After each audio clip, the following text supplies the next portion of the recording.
What is up, my jelly beans? Jelly beans. Jelly beans. Jelly beans. If you're watching the replay, I hope you're having a wonderful day. And if you're watching the replay, I don't know where this live is going to go, but definite trigger warning, because I have no idea where this live is going to go. I really don't want you in here while I'm doing this live, Madeline. I'll be right back. Oh, my daughter is insisting on being here during this live, and I really, hopefully she falls asleep fast. Fingers crossed for me. How are you guys doing? I hope you're doing well. Don't tell me my lighter died. It's getting close to dying. Lovely. We love that. Why do you need your glasses on? You're supposed to be going to sleep.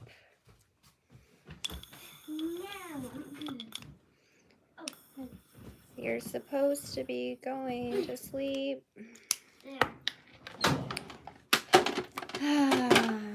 How is everyone? I hope everyone's having a wonderful Sunday. I know I'm a little late. I'm sorry, guys.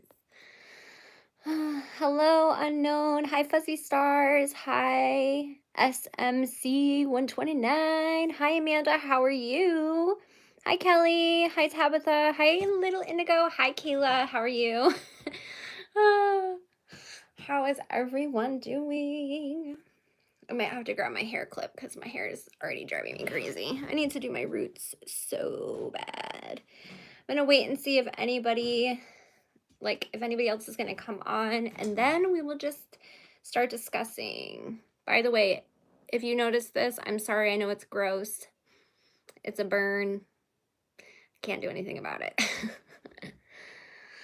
Hi, Taylor. Hi, Shits and Giggles. Hi, Azriel. How are you, my love? It's good to see you, Shits and Giggles. Let me put this on live chat before I forget as well. Oh, Kayla. Well, I'm going to have a whole, just so you guys know, I have a whole video planned to respond, like my response or like my commentary on Emily's video on Creepshow Art. And then I am going to be doing a part 2 of my part 1 of Creepshow Art. Justice for Kayla, if you have the time to watch my first video on Creepshow Art, which is quite a few months old. It's at least 6 months old at this point, but that will give you a more broader picture of who Shannon is. But there's been a lot that's been going on. I was going to include Emily's video in my part 2, but I just felt like it deserved its own video just because there's so much in her 2-hour-long video. And honestly, my part 3 on Creepshow Art would literally be forever, but my part 2 is going to basically cover the locale post, Hopeless Peaches, and the documentary thing that was going to come out on Hopeless Peaches, because I have the Google Docs on that. I have some statements from previous fans of Creepshow Art that had interactions with Creepshow Art with receipts that were not good at all, that I want to go over in part 2. And I also want to talk about friendships and how people are connected in part 2. Now, I do want to say some of the people that haven't spoke out and made videos about Creepshow Art that were friends of her, I do understand, while other people I don't understand. And there are people in her friend group that are making fun of Emily and still standing by Shannon. And I firmly wanted to give Creepshow Art and Shannon are the same person, if you're someone who has no idea who these people are. But I wanted to give Shannon the benefit of the doubt when the locale stuff came out, but then after seeing Emily's video, it all makes a lot more sense. And after talking to a few of Creepshow Art's previous fans that have reached out to me with their own experiences, again with receipts, it makes a lot more sense. And when you start looking at Shannon's friend group, like Edwin, Tipster, Nicholas, like all of them, there's just a lot of weird stuff. Nicholas? You don't know Nicholas. So, Yeah, I do. And then at first when Emily was coming out, before she even made her video, I was being sent her tweets. And I was like, why would Shannon target her? But when you find out that Emily used to date Shannon's husband, it makes a lot more sense. Like, I wasn't even a minute into Emily's video. I was like, holy Toledo. Like right away, I was blown away by it. And I wanted to go live last night when I saw her video, but it took me so long, honestly, to watch it because I took notes, so many notes. Like my script is really long. And I also had to keep pausing because it's a lot, and I could relate a lot to Emily and her experiences, and I just could not imagine having someone like I had my ex, my first son's father, do very similar things, but, like, the fact that Shannon was a stranger basically, right? And the fact that, um, there's people saying, well, oh, it was the boyfriend, it wasn't Shannon. I don't believe that. I do believe maybe it started out just being the boyfriend, but I firmly believe that Shannon ended up joining in with it gives me anxiety just think about it because I couldn't imagine what Emily was going through, especially trying to be in recovery. And every time something would go well in her life, they would try to knock her down. And again, I could relate a lot to Emily's story. So it was just really hard for me to watch. And so basically, I just wanted to do a live tonight to really discuss with you guys. I want to know how you guys feel about it, if you're fans or were fans, how it feels for you. Because I was a fan of Shannon. I found Shannon when she did a lot of her story times. I loved her art. I could relate to a lot of her story times. I could relate to the homeless stuff, which the homeless stuff that Emily ended up exposing was something that ticked me off so bad as well. I mean, there's just so much. And anyway, so I found Shannon through that before she ever did like drama commentary. And I had already, as a fan viewing, had seen a lot of red flags when it came to her. That's why I made my first part months ago.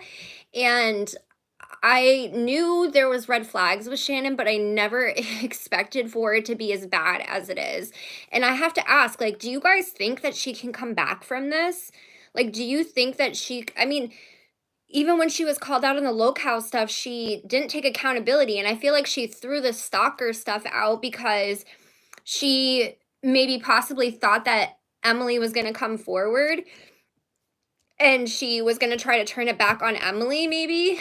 There's just so much going on, and usually I try to see all sides to a situation, but I just can't see Shannon being I mean, maybe if Shannon is a victim in some sorts to Anthony, which is the husband, I don't know, it's just a lot. So I just wanted to see how you guys felt, what your takes were on the situation, because I just feel like it's so much. Like, how do you come back from this? Because she doubled down when she was called out on the locale stuff. Like, I feel like if she had just admitted to everything, and my brother went to school for computer stuff, and I was talking to him about Shannon claiming that her IP was spoofed for 2 years, and my brother's like, that's not how it works. That's not how it works at all. And I want to have him in my part two, like explaining, because I feel like a lot of people don't understand that kind of stuff.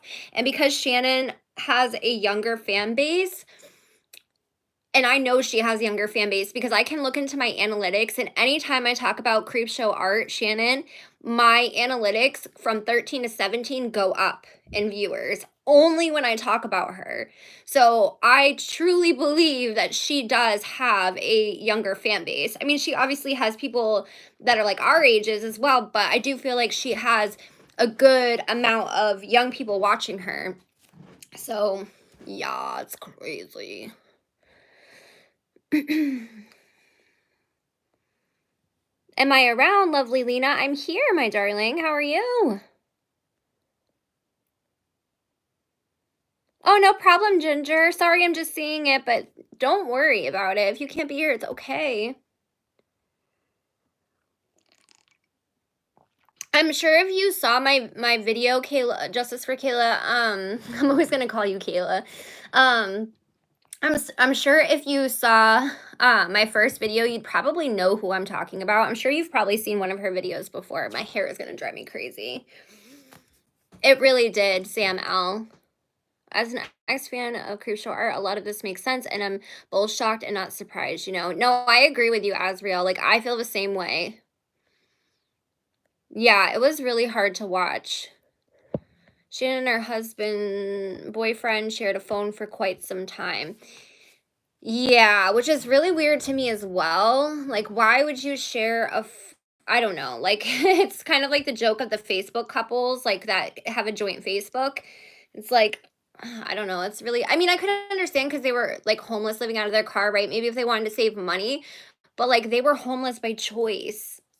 They literally did it to save money, and it wasn't like they lost everything. Like they prepped for 6 months to a year, the husband said in his own video, in his own words, he said that. And Shannon always made it seem like, which is why I related to her, she always made it seem like it was circumstantial, like that they just didn't have anything. They worked these crappy jobs and couldn't afford, like she made it seem like it was because of everything she had gone through, or she had gone through all this traumatic stuff. And she made so many story times that I now believe are all lies. She made so many story times that um of- revolved around her experiences being homeless. And then I remember a video that she made. I was thinking about it today, about a toxic fan, or like the worst fan. I forget the title of the video, but she made a video talking about the worst fan ever, the a bad fan or something like that, where she claimed that she gave all this money to a fan, and then the fan ended up faking they had cancer. I don't know if any of you guys remember what video I'm talking about, but now I think that was even a lie. Like, she never provided receipts for anything. And when I did my first part on Shannon, there was a video where Shannon had covered the Talk of Love podcast, which was a podcast between Heather and Lacey. They did the podcast together. If you're into old school reality TV, you probably know what I'm talking about, but they were from Rock of Love, and there was a dispute. So Creepshow Art had covered that, and she made up all these lies about Heather. Said Heather threatened her, and she like put that as her title, like reality star threatens to sue me or something like that. And Shannon made it seem like this whole big thing. And I talked to Heather, and Heather was very forthcoming to me, and she showed me stuff. I never shared the DMs because I promised Heather I wouldn't share the DMs. She said I could talk about it on my channel, but not to show the DMs. And a lot of people had at the time, now people understand why I didn't show them. I just don't believe in showing DMs unless someone's going to hurt themselves or hurt somebody else. And even then, I would go to the police.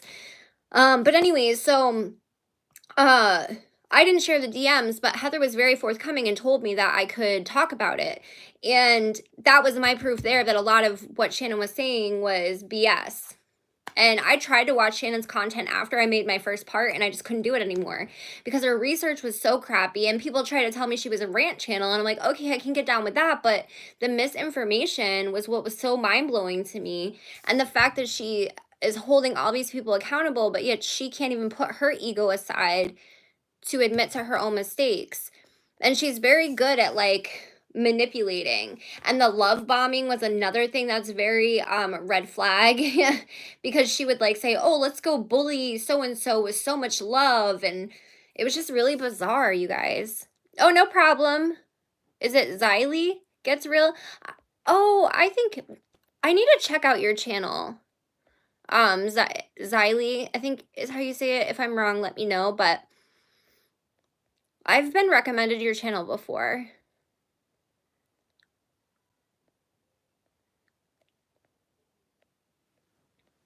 Yeah, Indrid, it sucks. Yeah, the homeless stuff was really, really, really upsetting. Mom, I'm thirsty. Well, go get a drink of water if you're thirsty. You're not having this. This is literally water with like a tiny bit of Gatorade. You're not having it. Yeah, I don't think she can come back either from this, you guys. When I heard about Emily has something to say about Creepshow Art, I was so surprised because I've never thought those two would be in a serious situation together, let alone each other. Yeah, I was little indigo. I was so shocked. Like, I had seen one of Emily's videos like a long time ago, and I liked her content, but I don't know why I just never subscribed to her. When the video I did see, but it was just like I said, I was very like, what do these people have in common, right? Like, why would somebody do all this for so many years I mean, they're both art channels, right? But I was like, that doesn't make sense. And then I was like, well, then again, this is before Emily's video came out. I was like, well, then again, all the stuff with Hopeless Peaches, you know, and so I was like, oh, maybe it's something like along those lines. And then when it all came out, I was like, is it Xylee Gets Real? I know you have a channel. I just want to make sure I'm pronouncing your name, your channel name right. By the way, if you guys are watching this and you're enjoying the content, please give this a thumbs up. It helps me out a lot and I appreciate it. I can't wait to share out the document soon. I'm glad you're here, lovely Lena. Lovely Lena, I wonder if you're who I'm thinking of. Hold on, there's gonna be an issue. I can already tell you with Kyle not wanting her to get a drink because he told her no and I just told her yes. I told her she could get a drink.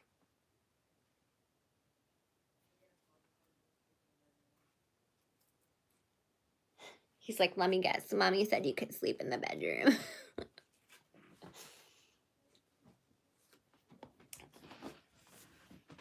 I told her she could get a drink.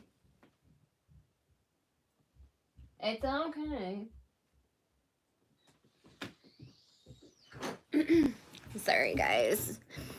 Mom duties. All right, you got your water bottle? Yep. Shut the door all the way, please. Don't slam it. That's not nice. Thank you. I don't want the water bottle in my bed, though. You're going to get my pillow wet. I don't want the wet side duck pillow. And you're already getting it filthy because you didn't wash your face like I asked. Yeah. Sorry, guys.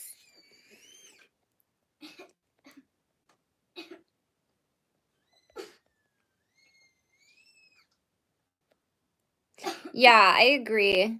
Unknown deadweight artist.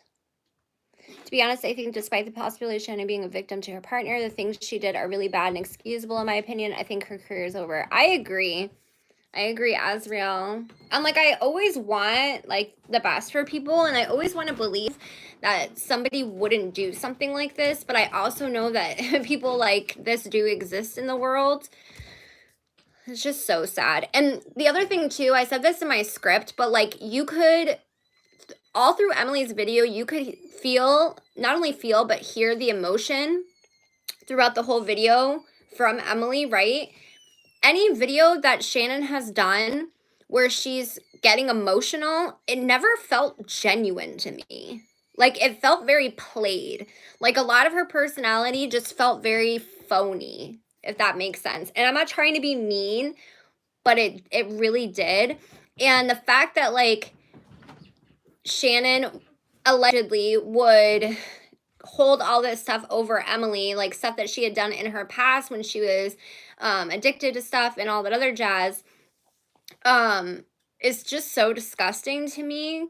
Like, I don't know, it's just, and then for Emily to end up having kids and then living in fear from her kids and, you know, for her kids. And I mean, and I've seen some people like really doubt and be like, oh, well, I only watched half of the video, Emily's video, and she didn't have any receipts. No, most of the receipts are in the last hour of Emily's video.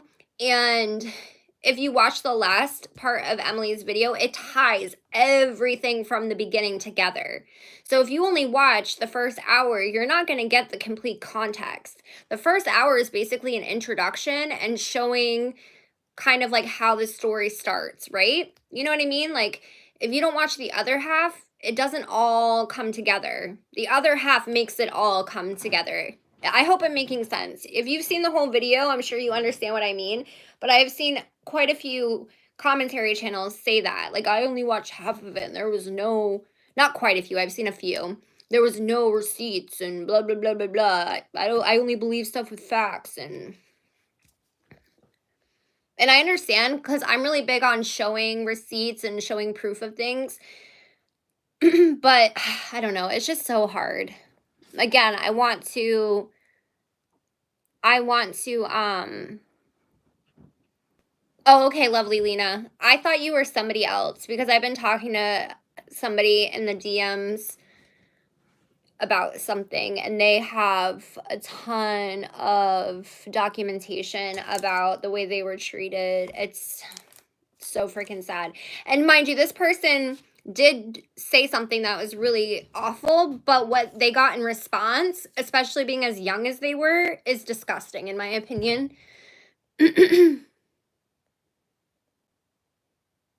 Yeah, lovely Lena, you're not the one I'm thinking of though. I don't think so. I don't think you're one of, there's a few people that I've been talking to, but there's one in particular where it's like it's so heartbreaking to me. Yeah, me too, Callie. Well, Emily has like worked on herself a lot. And the other thing too, hi Melissa.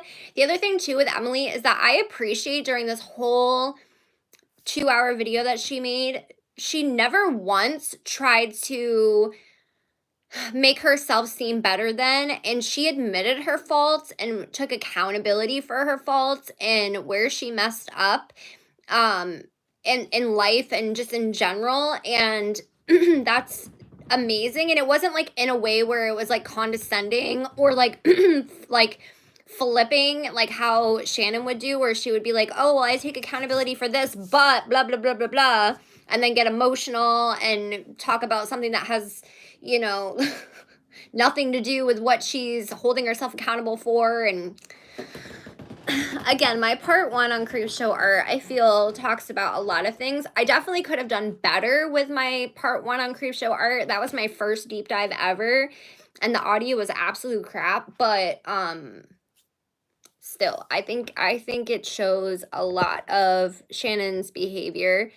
And I really need to dig into the Hopeless Peaches situation, because when I did my part 1 and I scripted it and filmed it, the Hopeless Peaches stuff had just started going on, and I always intended on making a part 2, but then Shannon started tweeting out or putting on Insta, I forget, somewhere or maybe, no, it was her community tab. She had put that her mental health was really awful, and it was like a week after I had released my part 1.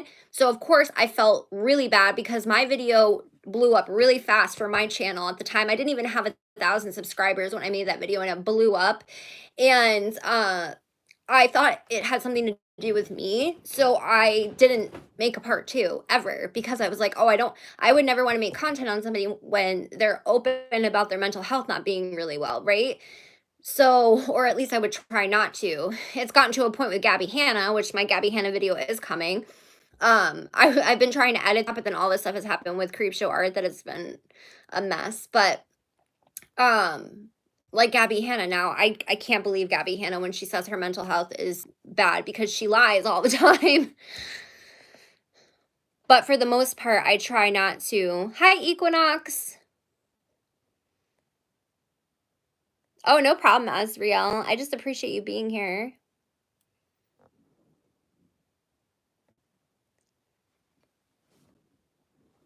Yeah, but lovely Lena, if you send me a Twitter DM, or you did send me a Twitter DM, I will definitely check it out. There's another Google Docs I have to go through tonight as well that I was just sent from somebody about their testimony.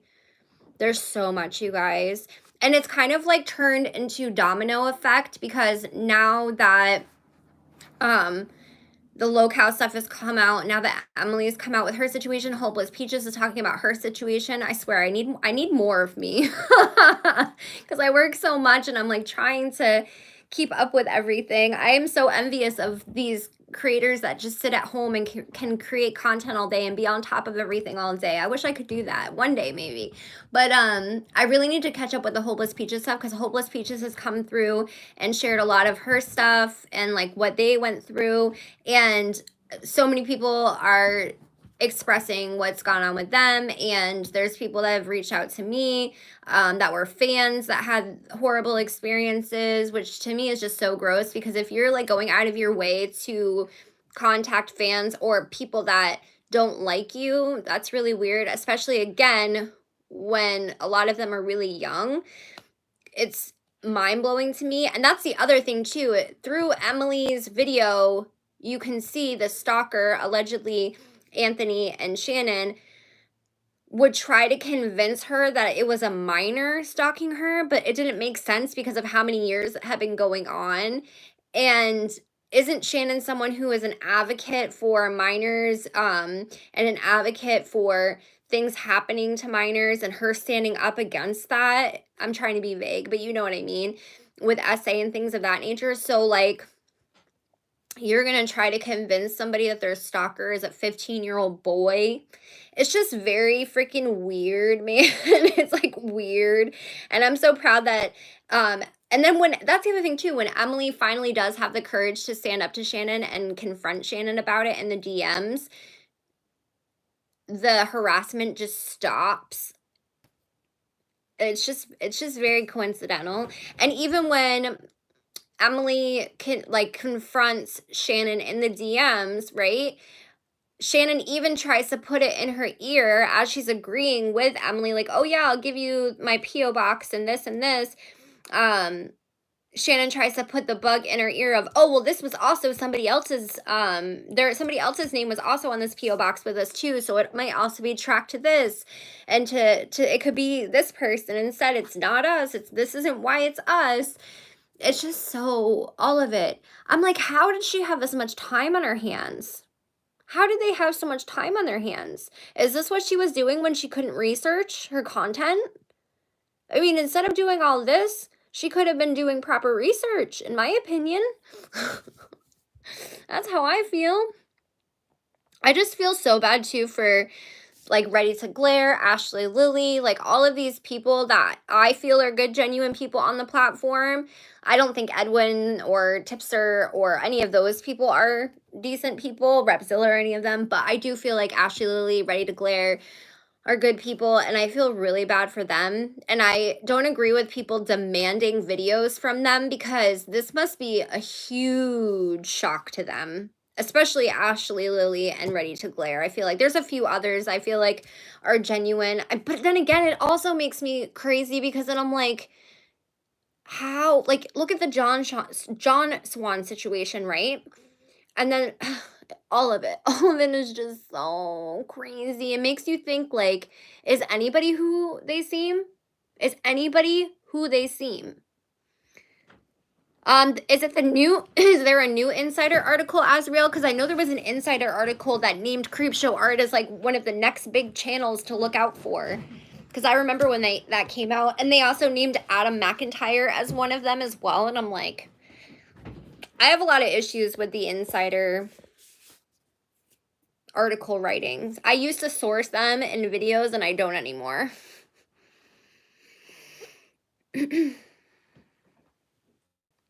Yeah, I agree. A tryhard is a good a good way to describe that. There's your water bottle. What? It's right there. Well, you knocked it down on accident. We'll go back to your shop. Why don't you put it, why are you sitting on the floor? You're gonna drink a ton of water, and then you're gonna have to keep getting up to go to the bathroom. I know what I'm thirsty. Okay, well, if you're thirsty, then drink the water. I feel like you're just prolonging going to bed. Plus, the explicit pics of her as a minor sent to the employer, that's a chargeable offense. Yeah, shits and giggle. That's another thing. It's like, and when Emily tried to say, like, hey, some of those pictures I was a minor in, they were like, oh, you're lying. Why would you lie about that? It's just crazy.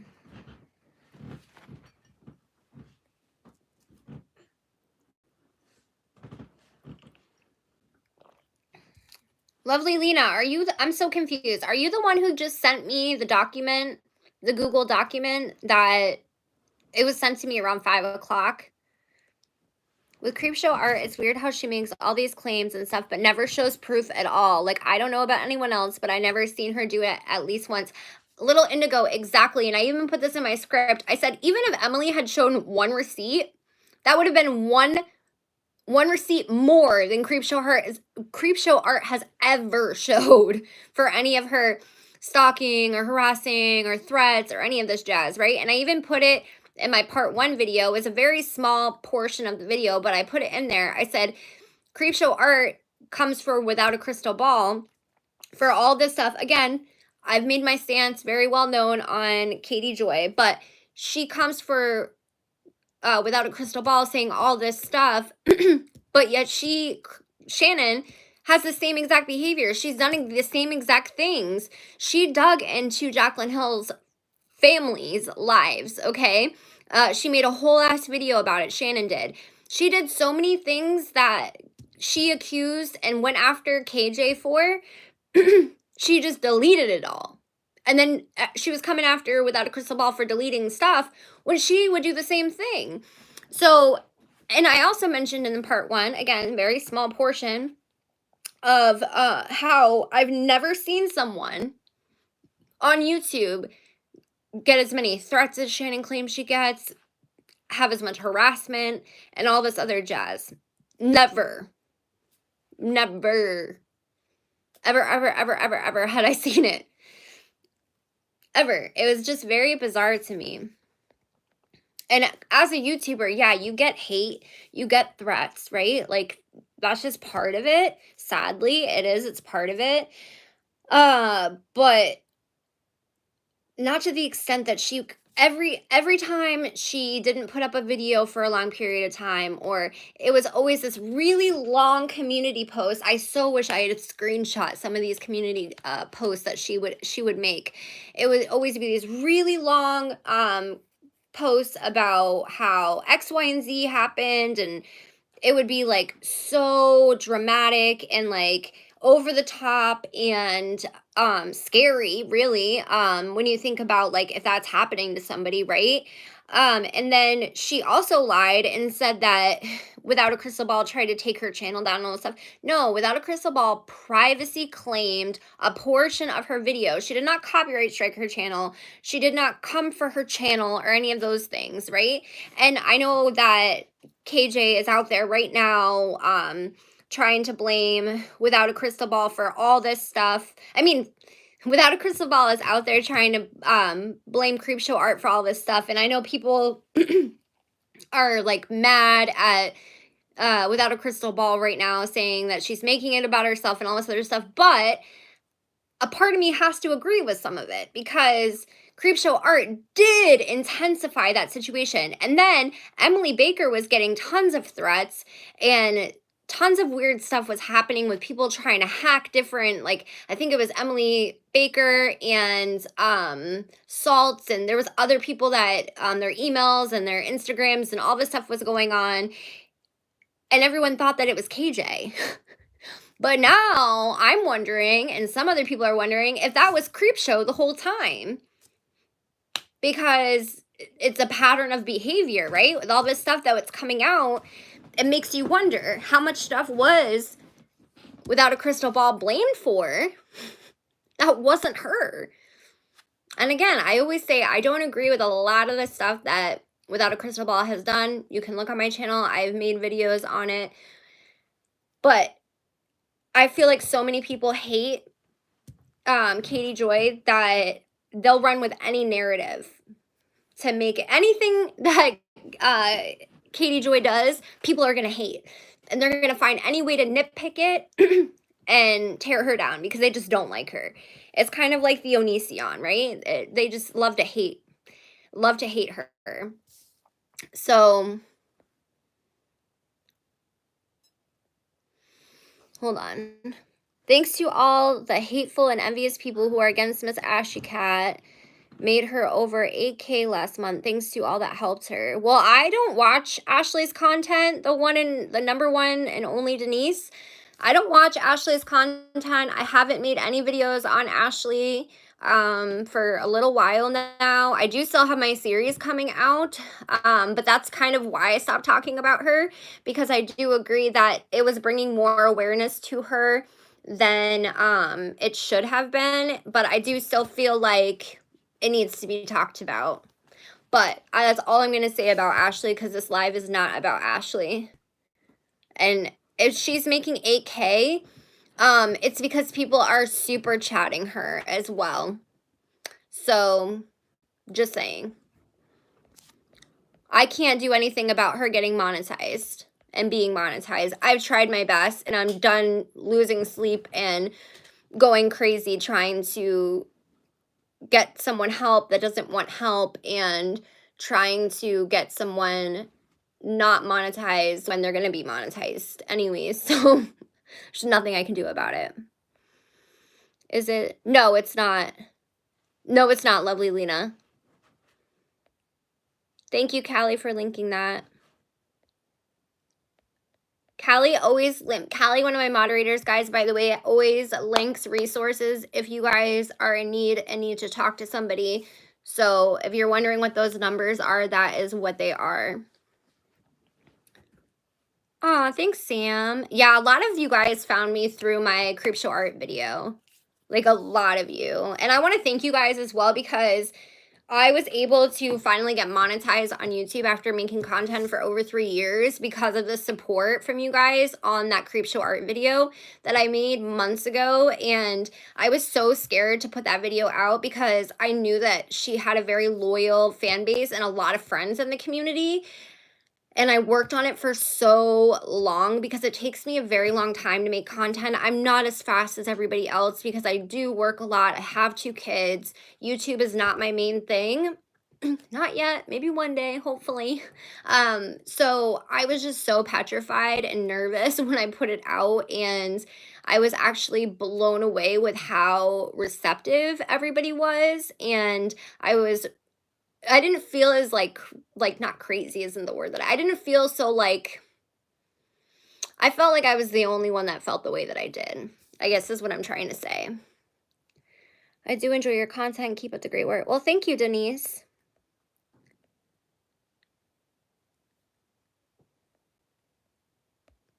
I agree, though. Nobody should be watching Miss Ashy Cat, but sadly, so many people are invested in her life, and it's very unhealthy. And I noticed myself changing when I was investing all my time into it, and I just can't do it anymore. Is she a victim's advocate? What do you mean, Callie, honey? Is who a victim's advocate, honey? I wish I had more of me. I did know that, Azriel. I did know that you found me through that video. Hi, Mermaid in the ICU. How are you doing, darling? Thank you, Ingrid. Actually, from that video, because I got so much constructive criticism, the part 1 of Creepshow Art, I upgraded all my equipment, which makes my life a little bit harder now because I used to do everything from my phone, and I could edit on the go while I was at work. I could edit, and when I was doing things with my kids and stuff, while I was waiting at doctor's appointments. Now I'm also helping my mom, so I could do all that, whereas now I have to be kind of stationary when I edit, but the quality is better. So, like, new camera, Yeti mic, Rode mic, all that jazz. It was time, though. I mean, doing YouTube over 3 years, it was time that I stopped using just my iPhone, right? Hi, little pretzel. How are you? Hi, Jelly Donut. I think they're talking about the article. It talks about the... Oh, no, I haven't seen it. I haven't seen the that article then. Hi, Kai. How are you, honey?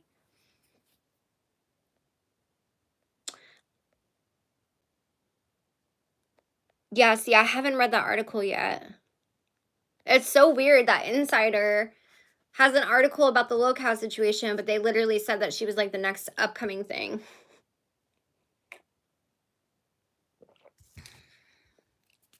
I wonder when Adam McIntyre, when he finally gets, when people start catching on to his stuff, if they'll still be buddy-buddy as well. But the other thing too, guys, like Emily D. Baker, friends with Creepshow Art. There's so many people in the community that are friends with Creepshow Art. And when you start looking at the like web of everybody connected to everybody, it really makes you look at things a different way and really makes you start to understand the hate mobs that these content creators have against certain creators they don't like. It's kind of like they don't like one person and they all attack, if that makes sense. And I feel like a lot of that did happen with KDJ. A lot of it did. Again, there's a lot of things that Without a Crystal Ball did I don't agree with. I don't like. I think some of the videos that have been made on her are 100,000% valid. People covering the lawsuit, I understand that. it's tea, right? Like everybody was talking about the lawsuit. I'm so burnt out on Without a Crystal Ball content, though, to be honest with you. I watched Mysterious Teas. I think it's part 6 and 7 of the Without a Crystal Ball series that she has. And I only watched it because I love Mysterious Tea, but if it wasn't Mysterious Tea, I wouldn't have watched it because I'm so burnt out from that content. But they're all tied together. All of them. They're all friends. And again, it's they don't like a creator, they all attack. And it's just very weird. I have to say, like, I kind of respect like Nick, Dustin, Petty Page. Well, I mean, I always love Petty Page. I love Petty Page. Love Petty Page. I always have a special place in my heart for her because I followed her since she was like so tiny. But I have respect for them because they have talked about this, and a lot of people aren't talking about it in the community. Again, some people I understand why they aren't because they were true, genuine friends, and this must have hit them like a ton of bricks. But others, it makes me side eye. And then others are making fun of the whole situation and think it's one big joke.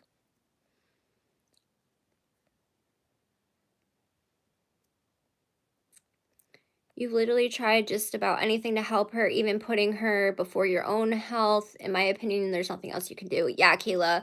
When it comes to the Ashy Cat stuff, I tried everything, you guys. And there's still stuff behind the scenes that me and other people we don't talk about it, but um I'll talk I mean, we talk about it sometimes that there's behind the scenes, but we don't elaborate. But there's stuff that we've been trying, and I've tried everything. And at this point, if the series that I make doesn't do anything, that's it. I can't. And I've had people come at me on TikTok saying, "Well, you said you were going to do all this stuff and da da da da." da." And it's like, yeah, I am not going to put so many people have put their whole lives into a stranger.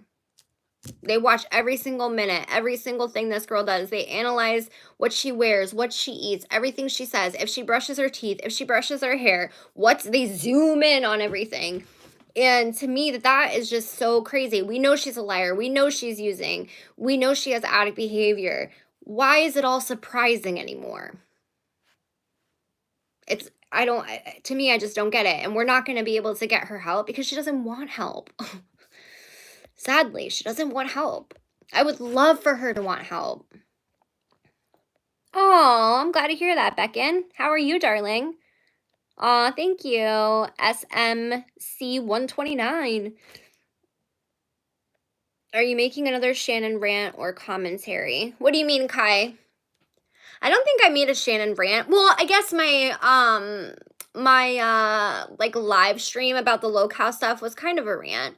I guess I'm kind of ranting about Shannon right now a little bit, right? But no, I'm gonna make an actual video. I already have the script for my like commentary on Emily's video, Kai, and Emily Artful's video. I know there's Emily D. Baker, Emily Artful.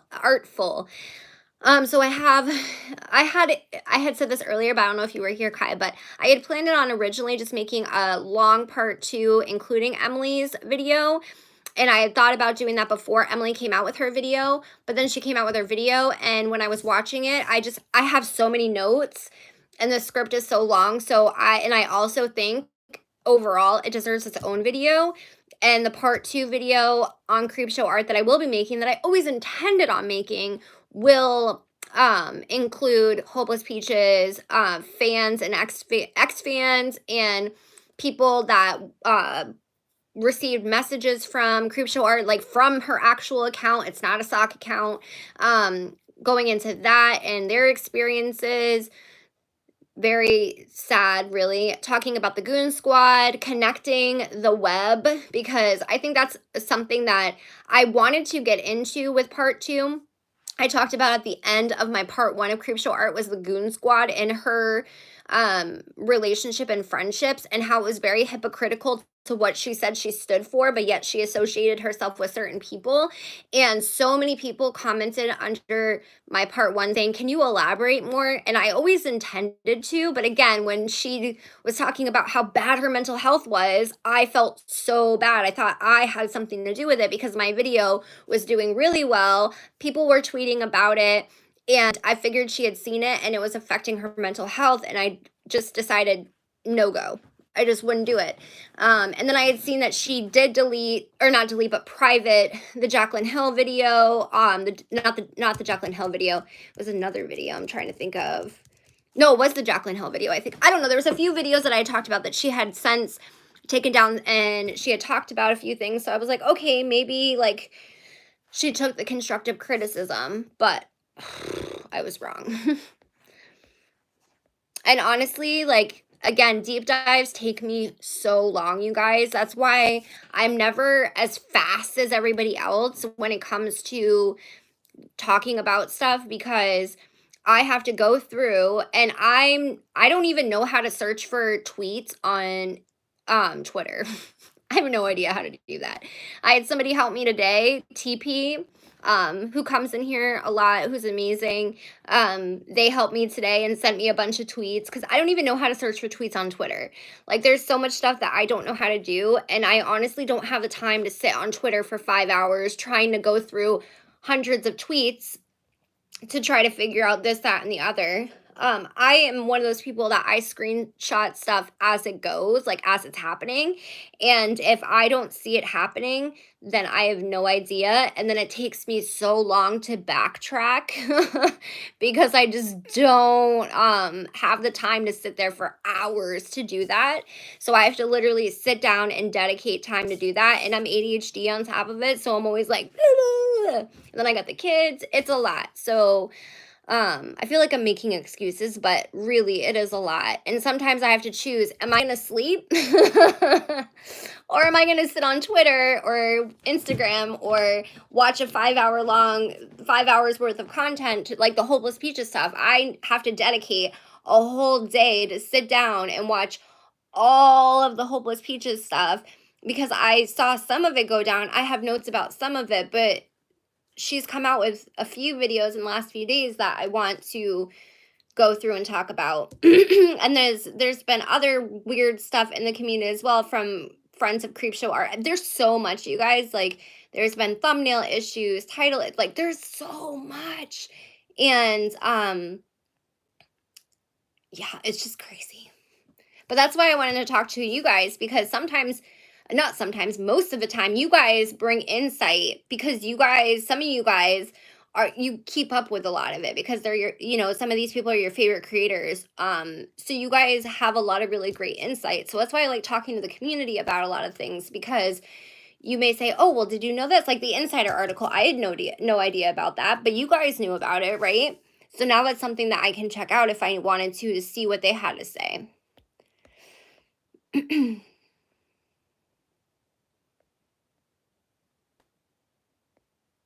Hi, Janet. How are you? I'm doing good. I'm drinking coffee. I ran out of iced coffee. I need to make some cold brew.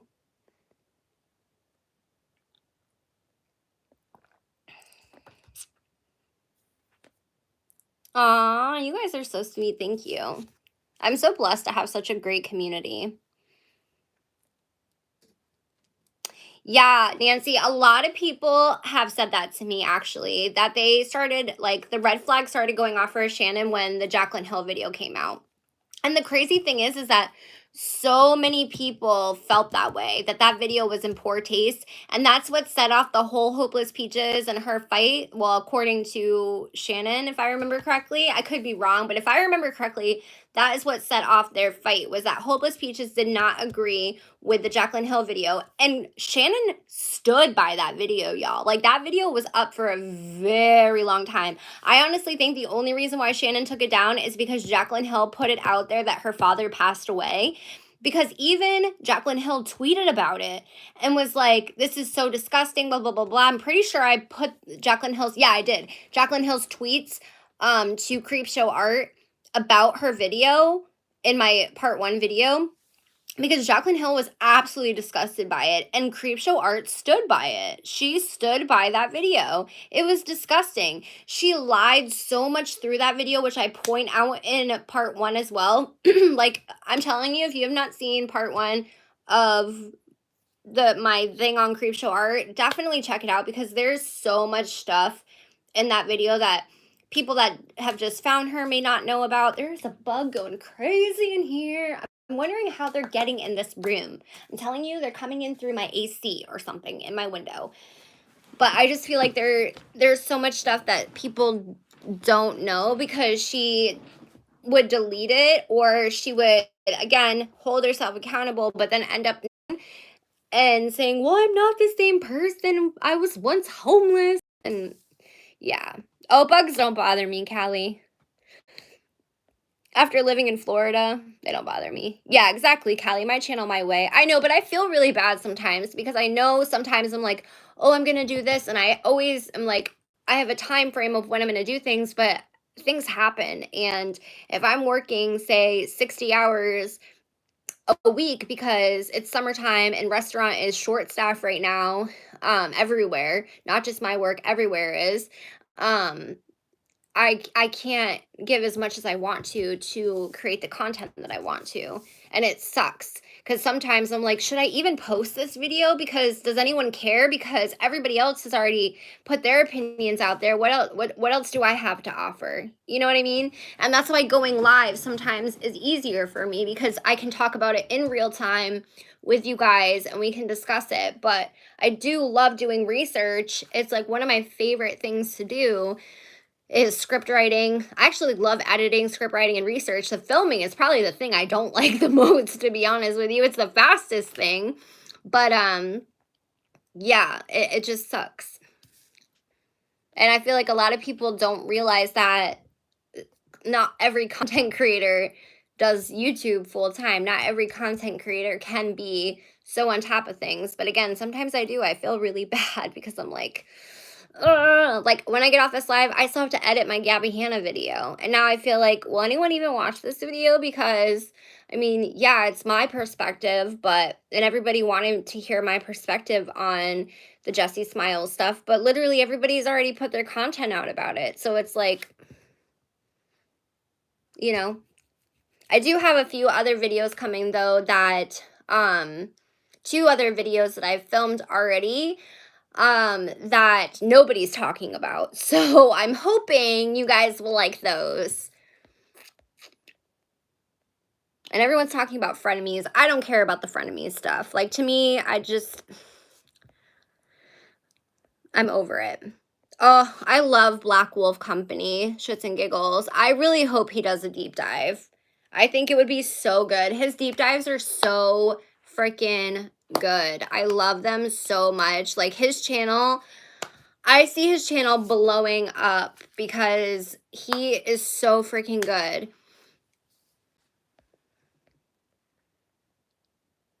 They do have a hive mentality, Nancy. I agree.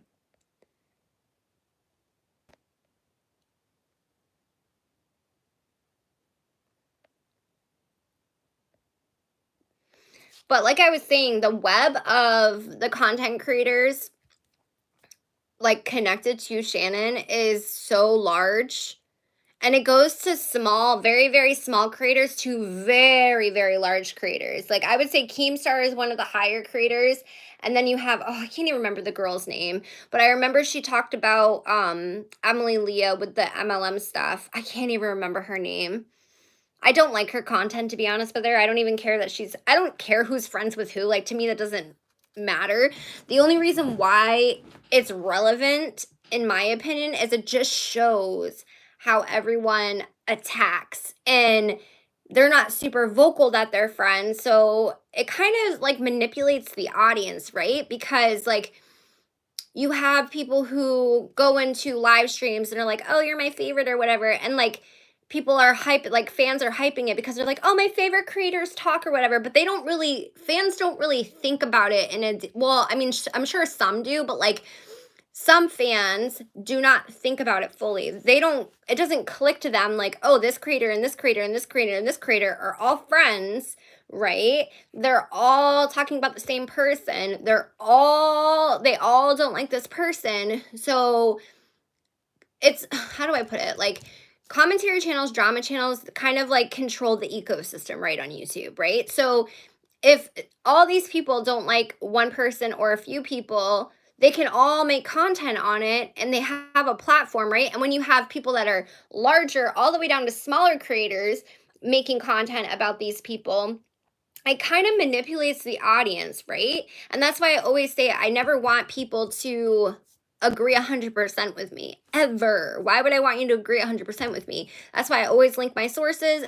That's why I always like having a discussion with you guys, because we love independent thinkers. We love critical thinking, right? And sometimes my opinions people don't like. And sometimes I think outside the box, right? And that's where it was hard for me with Emily's my commentary on Emily's video when I was writing my script, because usually I have more critical thinking, but when it came to her video, I really didn't have anything to say against her and what she was putting out there. Where normally, if you look at any of my Onision videos, there are things that I put out there where I'm saying, okay, well, yes, I do believe that this happened, but why is this doesn't make sense and this doesn't make sense? Like, X, Y, and Z doesn't add up with B, or whatever. So to get this, so that's always how I try to think, and it's not always the popular opinion. I can also be someone who maybe doesn't agree with a lot of things, but if something is false, I'm not going to push that narrative.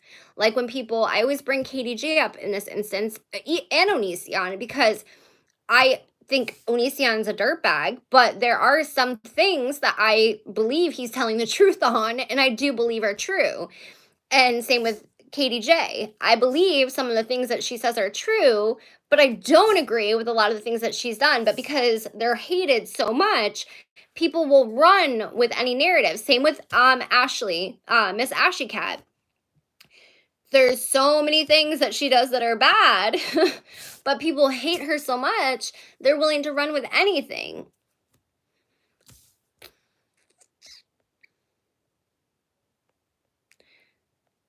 She deleted all of her story times, Nancy, because I was still able to view her, the one talking about the bad fan or whatever, like the one that supposedly faked cancer and Shannon had sent her all this money. Again, she never provided any screenshots of this or evidence of this, but I was still able to view that like right before I came on live. So I didn't know that. And I was still able to view her I was stalked for 8+ years video 2 nights ago, I want to say it was.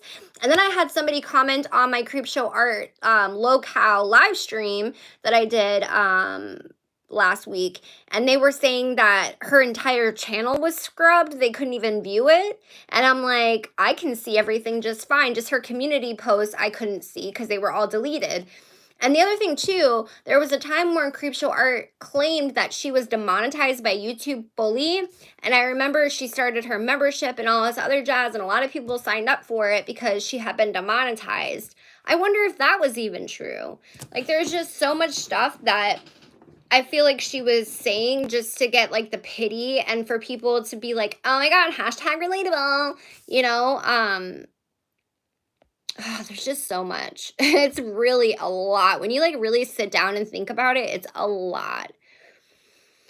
Can I borrow some of that time? I need time. Can I have some time? Yeah, I want some time, unknown dead weight artist. Can I please have all of your time? No, but seriously, time is like the most valuable thing. So sometimes it's hard to be like, am I going to spend time with my kids? Or like the other day, I was literally filming my Gabby Hanna video, and my kids came home from school, and because filming went later than I expected, because I film when they're in school. Now they're out of school for the summer, but I usually film before work when they're in school, or I film on my days off while they're in school or when they go to bed, because I try to spend as much time with them, and I edit. That's the same when I edit and I script write, because I work a lot. So when I'm home, I want to spend time with them if they're awake. But I ended up filming late for some reason. It went later, I think just because I was so heated in the Gabby Hanna video. It filmed. So anyways, they got home and then they wanted to go to the beach. So I plan on editing that night and having the video up the next day, but then they wanted to go to the beach. So I was going to tell them no, we weren't going to the beach. So we went to the beach. And then by the time we got back from the beach and had dinner, and then I helped Kyle do our garden and all that stuff, it was already like 9 o'clock at night. And so I edited a little bit, woke up early the next day to edit a little bit, and I still have so much editing to do. People don't realize how much editing takes. I love editing though. It's like my favorite part. But it takes a long time because I'm like such a perfectionist.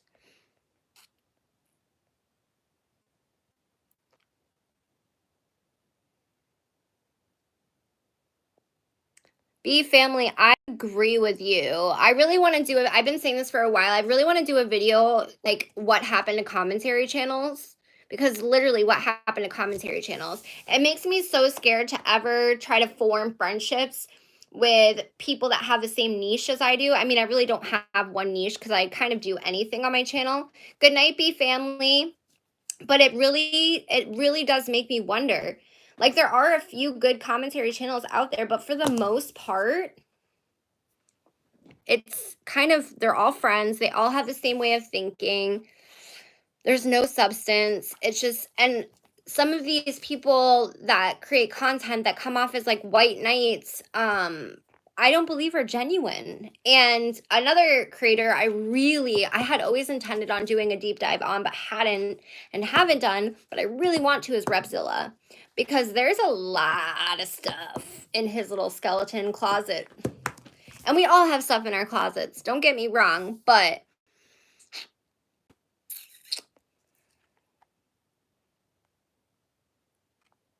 I can understand D'Angelo needing to take a break, because D'Angelo blew up really fast, and I can believe it would be really hard, and like, yeah, I can, and like then everything else going on. Girl, I wouldn't be trying to make friends. Soon as you start going somewhere, they'll stab you in the back. Yeah, there's a few people, be family, that I've made, I wouldn't say friends with, but I've talked with in the commentary community that I do like. They're smaller creators, but it makes me so nervous. Like, I really wanted to do a collab with a few of them. They asked me to do collabs, and one, I honestly just don't have time. But two, it also makes me nervous. I've only ever done one collab, and it was with a smaller creator who I love dearly. We started YouTube around the same time. Jenny's Lipstick, amazing creator. If you love makeup content that's very minimalistic, where the creator doesn't try to get you to buy stuff, they utilize what's in their collection, definitely check out Jenny's Lipstick. I love her so much. She's like one of the most genuine people I've ever met in my entire life that's on YouTube. And anyway, so she's the only one I've ever collaborated with, and we did tarot cards pick our makeup video collab, and it was amazing. I loved it.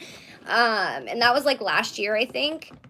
So good. I wonder if she would want to do, I would do another collab with her, but it is hard for me, like, time wise. And then it scares me too. And then there's a creator that I talk to that is in the MLM community, who I love dearly, who I think is a genuine person. But other than that, it scares me, man. It does. It really scares me. Oh, and Honest Ransom Beauty, I love her too. She doesn't really make that much content anymore, though. It makes me sad. She's been doing a lot more Twitch. But really, it's like, what has happened to commentary in general? Like, overall in general. Like, I remember a commentary community where people were opinionated. They weren't scared about voicing their opinions, even if it wasn't like the popular opinion. It was almost like a good thing to not go with the flow, right? And they would have different opinions and not just go with the mob, and they didn't care if people got pissed off. Now it just seems like everybody only cares about being boosted in the algorithm. And as much as people don't like Mikeinator, or however you say his darn name, the reason why I have respect for him is because he doesn't go with the popular opinion. He will call out BS. He will say, this is BS, this is BS, this is hypocritical, this is hypocritical. That is why I respect him. I don't always agree with him. I know he's done some shady shit in his past, but we've all done stuff in our past. It's about taking accountability and showing growth. And I do feel like he has done that. But again, that's not my apology to accept with some of the stuff that he's done. So, but yeah, it's just, it's all the same. It's all the same.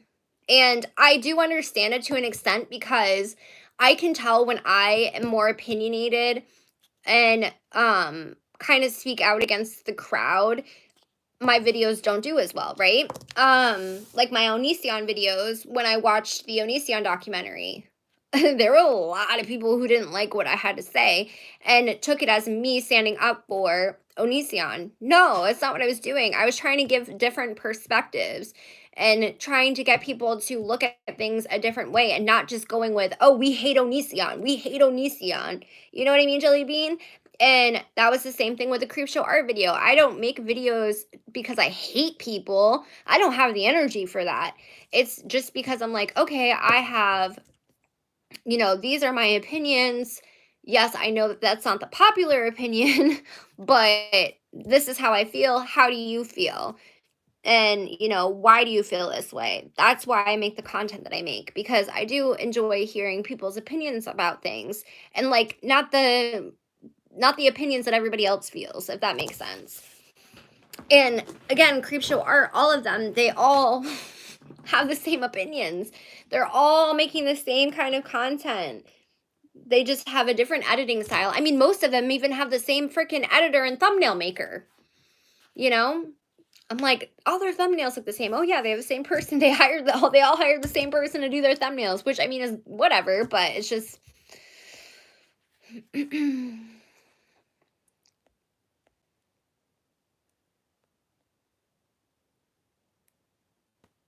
oh, I suck at grammar, Callie. Like I am the worst at grammar and all that.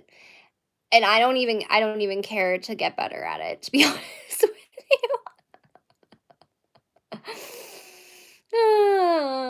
People don't just come for content. They like something about you. That's why I watch people. Yeah, that's true, Becca. Or Becca. I agree with that, but I feel bad. I just feel bad sometimes. I gotta like you to follow you. I don't have to agree with you on everything. It depends on your character. Yeah, that's how I am, B family. I don't agree with everything. I mean, I really need to go through my subscription feed. Maybe I'll do a live one night and just go through my I thought about doing that the other night because I started doing it at the end of a live, and I'm like, I really need to go through the subscription feed because I haven't gone through it in like 7 years. And there was a lot of people on there where I'm like, ooh.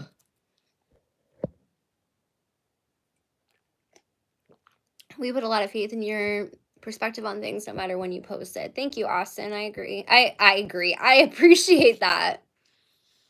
I feel like with my commentary on Emily Artful's video, it's not going to be as I keep saying this, but it's not going to be as critical thinking as my content normally is, just because I don't have any opposing thoughts when it comes to it. And I tend to not watch content from other creators discussing yep, that's it, Tara. Discussing the same thing that I'm going to talk about. I watched, even though in my video about Gabby Hanna, I do have a clip, and I know some people are going to be like, eh. Oh no, I didn't end up using that. Never mind. Disregard that. Yeah, I'm irritated with Shannon. I remember like a year ago, I talked to her because we were both from San Jose and homeless at the same time, trying to make content in our cars. Want to find out she embellishes homelessness is so beyond annoying. I agree. Bad News Barbie, new channel. I was so blown away by that because again, that's when I started and I found Shannon was from her storytime videos. So I was very blown away by that.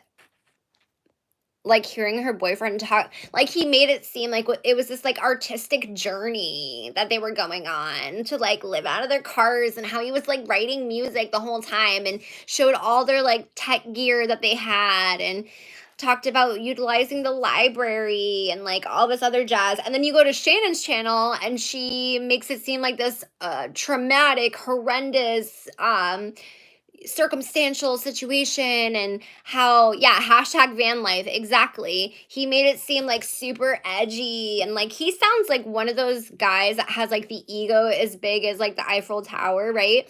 And he made it seem like it was so trendy, man, and like so cool. And then again, you hop over to Shannon's channel and she's like, oh my god, it was so horrible. So who's telling the truth? Who's telling the truth? And a lot of people didn't even know that. I mean, I didn't know that her boyfriend or husband or whatever he is even had a channel. I didn't know he did music. I didn't even know Shannon was a singer. I don't know. I put that in my script too, but yeah, exactly. Girl with a channel. He tries to be so deep and it's so cringy. It was hella cringy to me. Like listening to him speak, I was like, but that was just my opinion. Oh, there's nothing wrong with that. Unknown deadweight artist. Hi, Sheena. How are you, darling? Hi, Danny RC. I go more on vibes, and if I click with someone, and now I tend to follow small channels. Yeah, Little Pretzel, same. I didn't until I started really getting into commentary, like full on instead of just here and there. I didn't really understand the ins and outs of YouTube. Like, I would say for the first 3 years that people are on YouTube, for the most part, it obviously depends. You're very green. I would even probably say 4 years. You're very green, right? You don't really understand the ins and outs, how people are connected, or anything like that. But once you start digging into it and digging into other creators, other situations, you start to really see a lot of stuff and it starts to make a lot of sense. And you start to like realize you can't even watch their content anymore because you're like, what? Like, I was totally fooled by Edwin's generation. I know I talk about this all the time. Definitely go check out my video, The Dark Side of Edwin's Generation. Go check out Deity's series on Edwin's generation. um I was fooled by him. I literally super chatted this man $50 twice because I thought he was a good dude. And come to find out, he's a horrible human being. No, I don't think he's a horrible human being. I think everybody, can change and, do better. But he has done some horrible things. And I totally was fooled. And it just goes to show you, you never freaking know. You never freaking know. And as much as people hate, like, Without a Crystal Ball and Onision and Miss Ashy Cat, at least they have and Shani for Christ and Amberlynn Reed and Chantal and all these other people that people hate. At least they're full on honest about who they are. They will pick their nose and eat it and wipe their butt and scratch their crotch and sniff it. They don't give two F's, right? They're just who they are. I mean, again, they're disgusting, most of them. Like, they do disgusting things, most of them, but they're okay with who they are, right? It's kind of commendable in a way, to be honest, because so many people come up and they put on this front that they are this, that, and the other thing, when in reality, they're not. My hair is driving me crazy. This is why it's at that awkward length.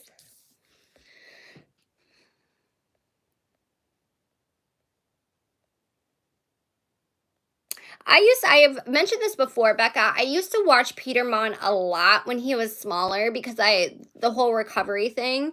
And I just don't watch a lot of drama channels anymore, to be honest with you.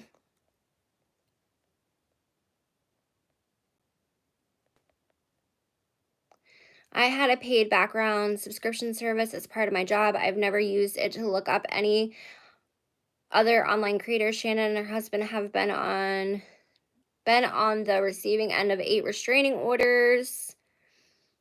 I see that you've written more. I thought that was pretty telling. Oh, I didn't know that. Girl with a channel. I've seen some people post Shannon's criminal record. I don't really like when people bring up people's criminal backgrounds just because if you look at my criminal background, it's horrendous. I look like the most violent person you would ever meet.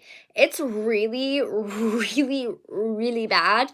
I mean, I've been very open and honest about it, but um I know that I'm not that person anymore, right? And sometimes things happen where people get arrested and you don't know anything from somebody getting arrested. You don't know the events of what happened. You don't know why it happened, circumstances.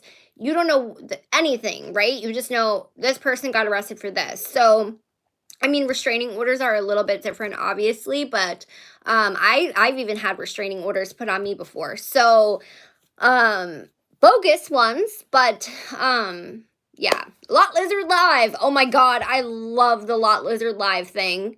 We got to call it that. Lot Lizard Live. That's gonna be a whole Kayla.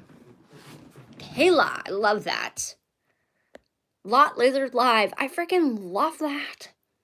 I should just have a second channel for my lives, and that's what it should be called, Lot Lizard Lives. Oh my god, I love that. I freaking love that. Yeah, a lot of people don't like Micanator, monotypical, and that's okay.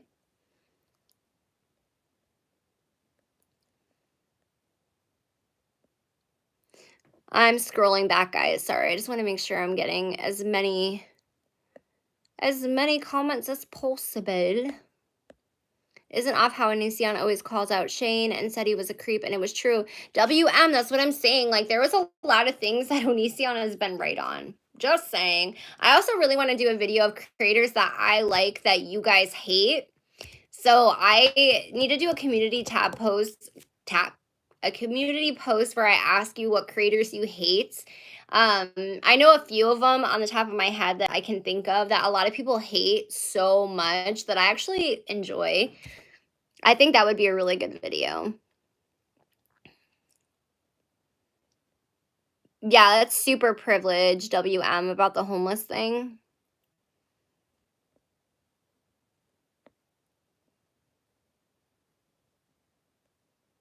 Oh, the older story times. I did see Nancy, somebody tweeted out her social blade and she was deleting a lot of stuff.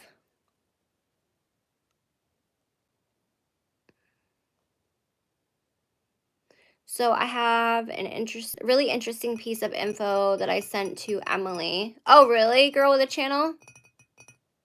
She was homeless by choice. To me, that ain't being homeless. Homeless is living out in the streets, couch surfing, or in your car because you're broke as fuck. Yeah, B family. And it's very offensive to people who have been like legit homeless.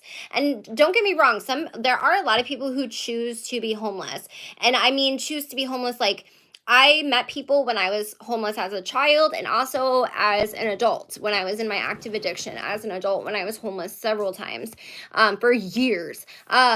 I met people on the streets that didn't want to go to a homeless shelter. They didn't want resources. They genuinely, and trust me, they were not all there mentally or they were struggling with addiction or what have you, but they did not want services or to go to a shelter. They were choosing to be homeless, right? But they were still going to like the soup kitchen and things of that nature, right? Going to the YMCA to shower, uh, all that jazz. But when you look at how Shannon described, again, her being homeless and what it was actually, it just shows you how manipulative and how like poor me she was. And she would always say, I'm not saying this to like make you feel bad for me, which I get that because I know when I share stuff about myself, I don't want people to feel bad for me. But I agree with Emily when Emily said in her video that Shannon really needs to stop, work on herself, and do better. 1,000%. Because I do know what it feels like to be where Shannon is at. I never would have done all that. Again, I don't know how she had the time for all that. That's very confusing. And I don't know how she kept up with all of it. I mean, that's just so much to try to keep up with. But I can understand being in a quote unquote dark place, right? And hurt people hurt others.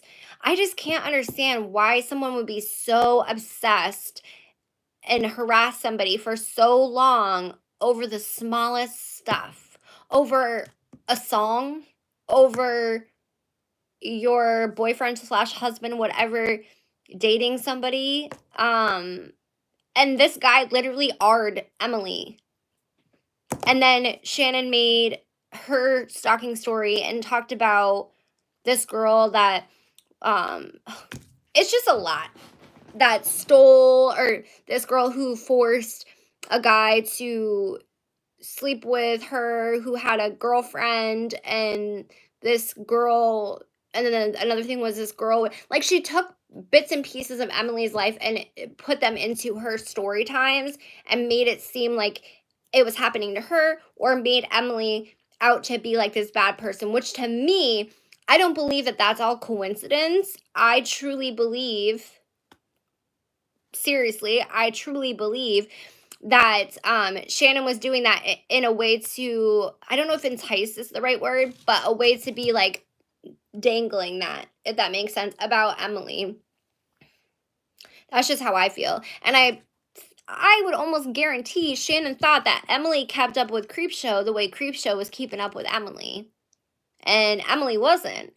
Emily didn't even know that Creepshow was with her ex until Creepshow posted a darn sketch of the ex.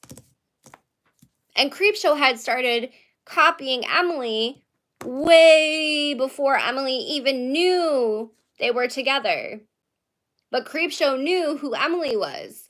It's just, all of it is so deep, man. It's so deep. And I couldn't imagine being a mother and someone in recovery, someone struggling with that. Like, again, I relate to a lot of what Emily has gone through. I couldn't imagine all of that. Plus, on top of that, having two people allegedly doing all this stuff to you.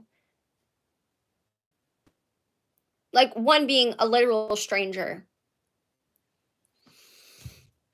It's so scary. And then that stranger who was one of the people allegedly doing this to you is making content and constantly talking about how they were this or that, like they were stalked for so many years, catfish for so many years. And that was the other thing. Shannon would always change between catfish and stalked. And then it was both. And then it was 12 years, but then it was 8 years. And like her timeline never added up. And a lot of it again doesn't make sense now that you look at it. It doesn't, none of it makes sense.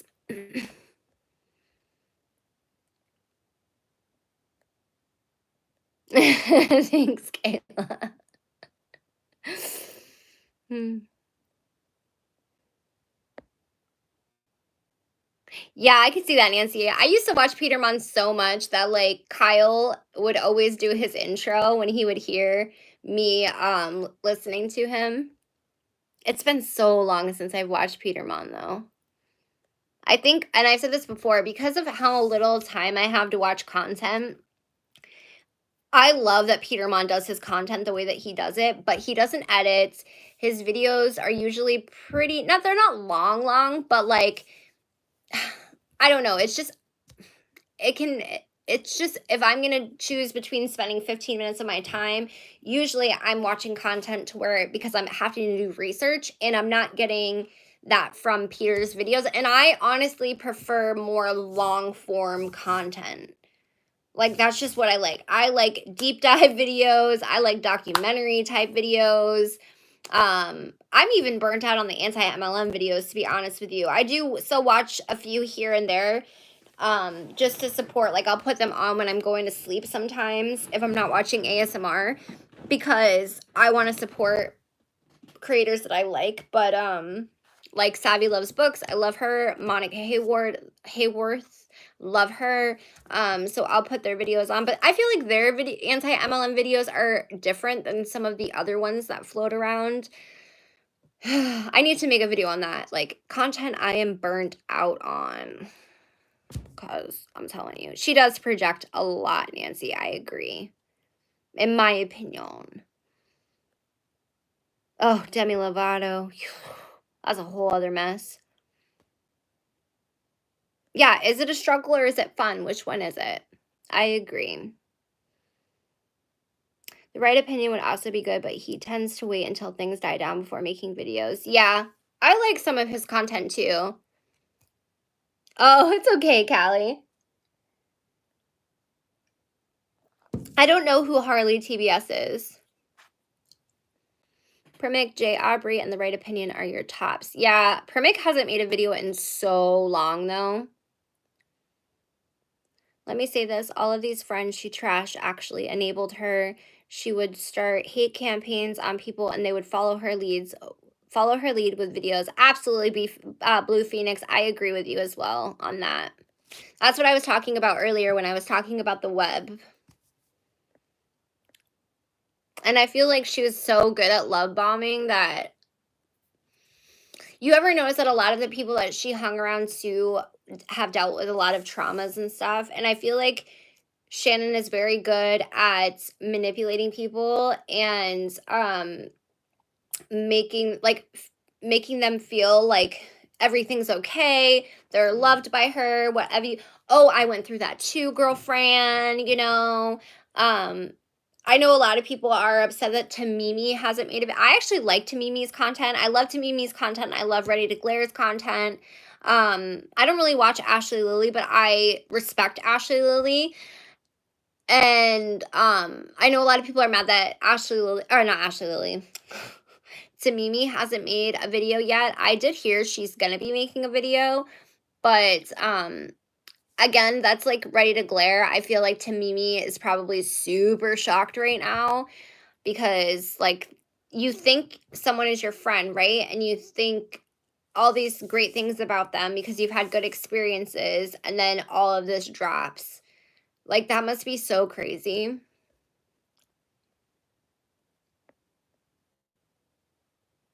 You found it? Okay, bad news, Barbie. Yeah, it's called The Dark Side of Edwin's Generation. That video and my Creepshow Art video have been circulating again. I've gotten a lot of people watching that. It must be showing up in recommended somewhere because a lot of people have been watching those two videos the last week. Seems like what she was doing was trying to be edgy, not because she had to. Yeah, I agree, Stina. By the way, how are you, Stina? Yes, people that live in awful homes and homelessness is better option, but to make it seem like a creative endeavor is absolutely foolish. I agree, WM.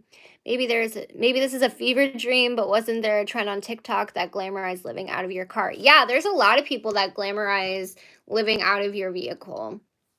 Like a lot of people do it. And I don't think there's anything wrong with that, like whatever. But again, it's hashtag van life.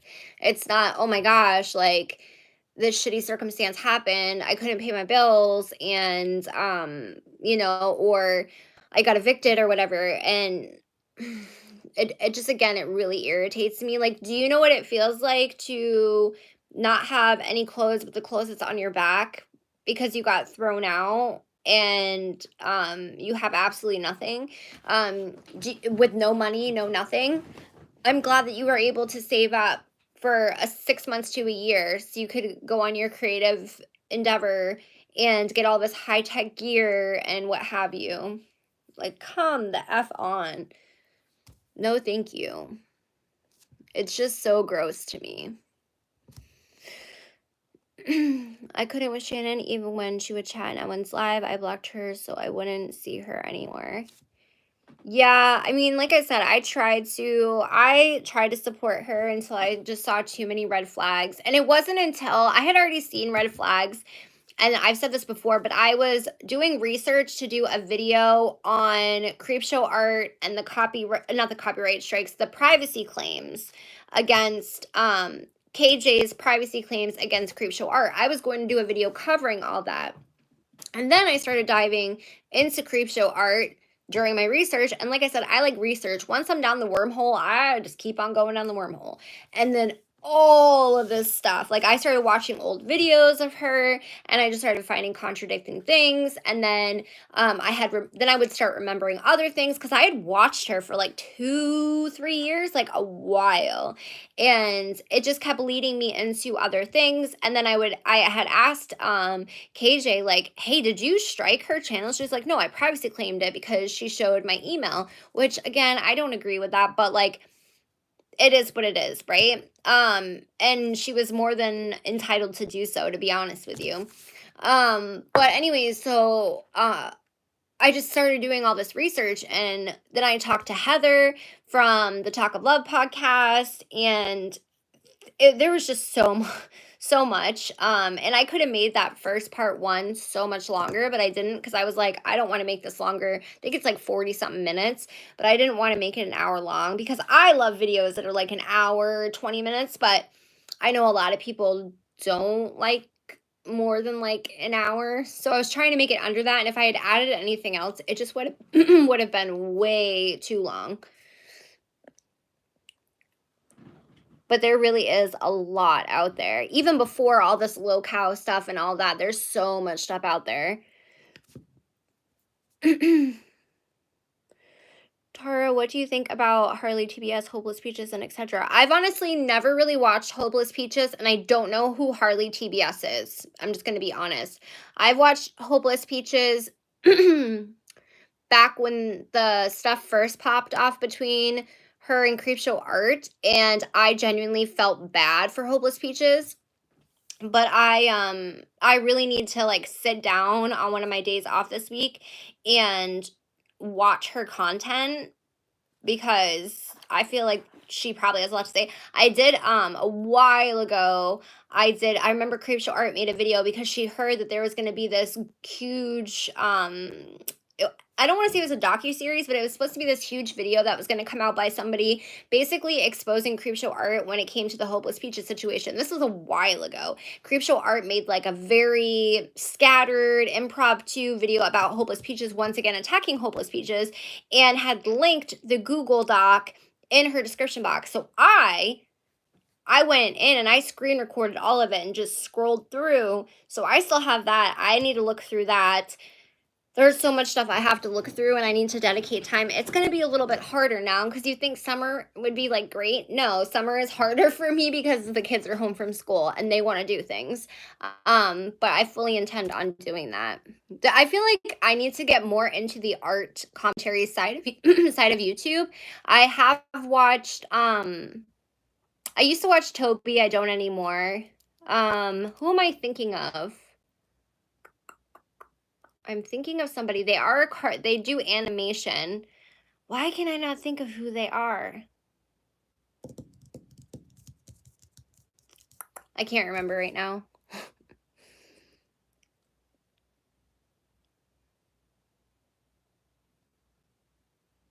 I agree. Unknown deadweight artist. I agree, and I even mentioned that too. Like her addressing the when Shannon addressed Toby's video, it was awful, and she love bombed Toby during that video, like, oh, go check out Toby, blah blah blah blah blah. But she didn't address really anything that was brought up.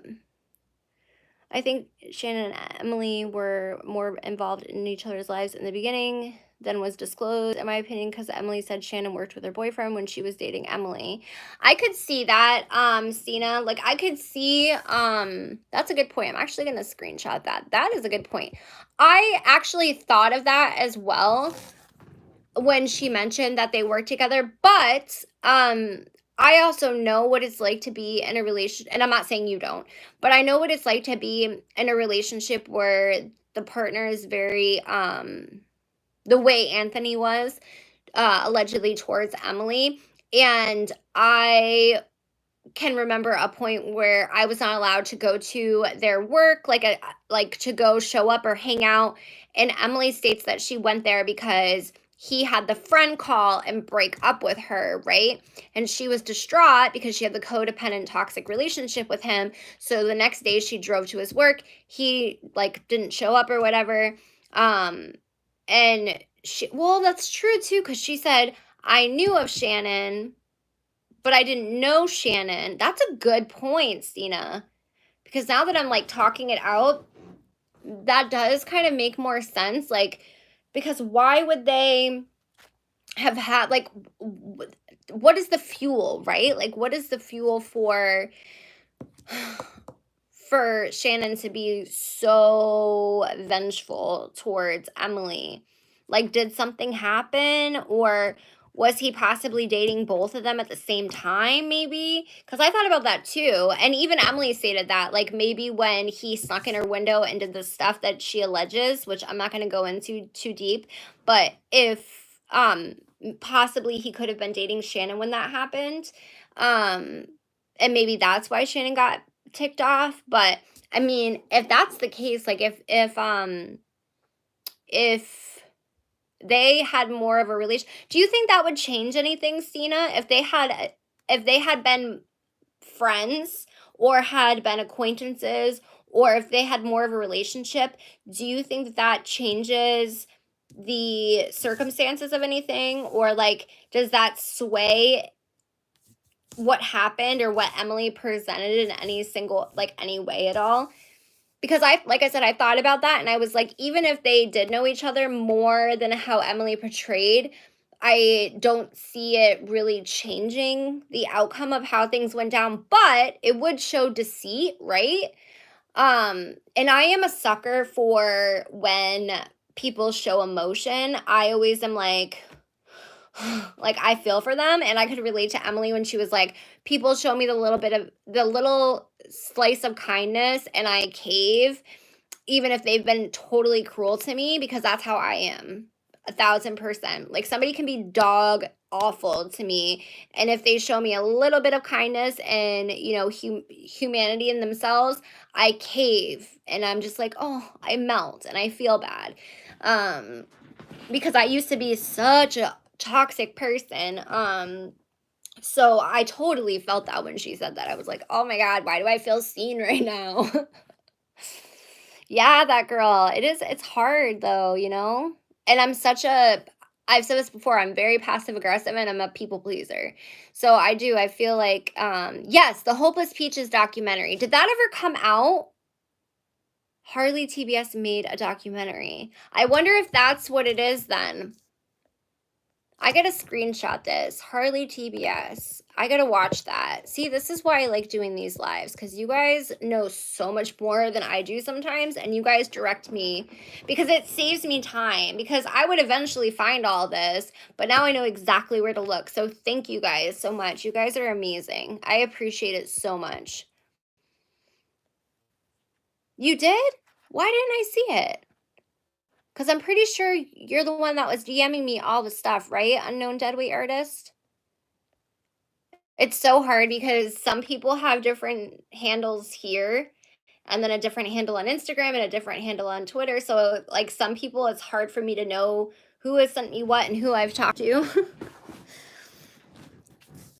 which I get. But I feel like it doesn't really change the outcome, even if they did know each other more. But again, I could be wrong and I could be looking at it differently.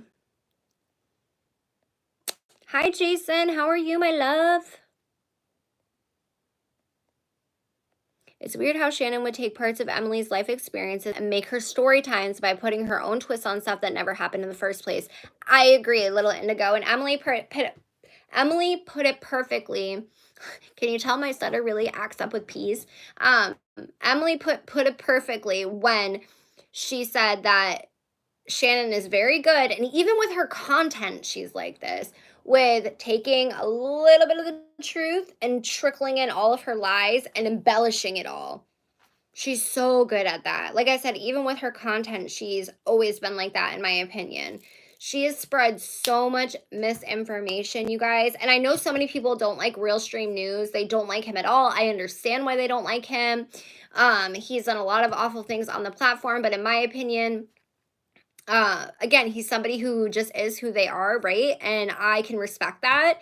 And I don't always agree with their content, but I understand why they do what they do, and the content they create, why they create it, this, that, and the other thing. But he was accused of some really awful things by a girl, and it came out, and she came out and said that she had lied about it. And Shannon, the girl, even messaged Repzilla and Shannon and asked them to take those videos down, calling him and saying that he did these things because she had lied. And Repzilla I think, yeah, I'm pretty sure it was Repzilla. It was either Repzilla or Shannon, but I believe it was Repzilla, told this girl that basically she needed to reevaluate herself and whatever, and just like disregarded her saying like, please take this video down, it's not true. And just think that this is my other issue that I've always said, is that these YouTubers are so quick to call anyone an artist or a pist, or use words like gaslighting, manipulation. And obviously, I'm using a lot of those gaslighting, manipulation words and will be in my response video to Emily's video. But it fits with this situation. Whereas a lot of these people don't, a lot of these people either don't know the real meaning of those things, or they just embellish it. And you can't do that. Like, not these people are human that you're talking about, and say these people didn't wanna do YouTube one day, It's still on the platform. You Google these people's names and it shows up. It shows up. You can't just say things that aren't true. Because even if you put it in the title for clickbait, or you put it in the thumbnail, or you say it in the first freaking whatever, a lot of people, I mean, I have pretty good watch time. That's what I care about is my watch time. But how many videos have you clicked on and then clicked out within 5 minutes, right? A lot of people take just a title, just a thumbnail, or the first 5 minutes of a video. So you say any of those things in the first 5 minutes of a video because you want to catch the audience and make them stay, because they say the first minute is like the most impactful, right? Or whatever. I think it's 30 seconds actually. But anyways, but you want to catch that audience's attention, right? So you're using all these huge words in your title and your thumbnail, and you're saying it in your first 5 minutes. People walk away from that. They don't hear the rest of what you have to say. And it's so important. And the amount of times that Rebzilla, like even Rebzilla has lied about having a stalker, y'all. It's crazy how similar Edwin, Rebzilla, like how Creepshow Art, how all of them have these similar toxic things that they push out there as like a poor me positivity turtle BS.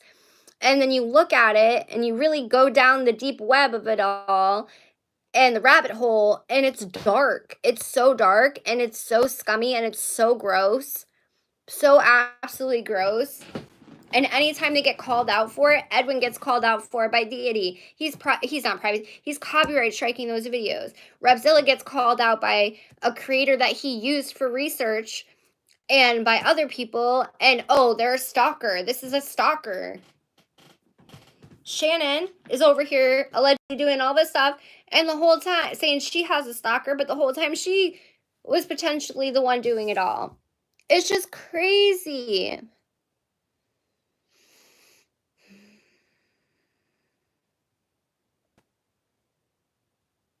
A commentary channel purge deep dive. What do you mean by commentary channel purge deep dive?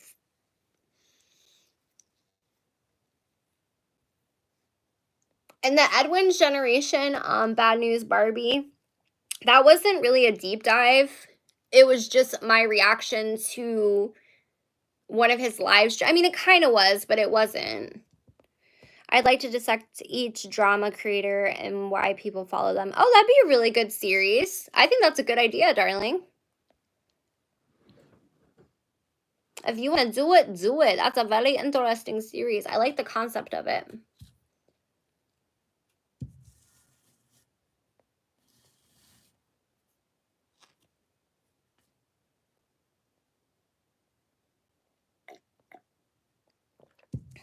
Tamimi is dealing with threats to her family right now. Yeah, that's not okay.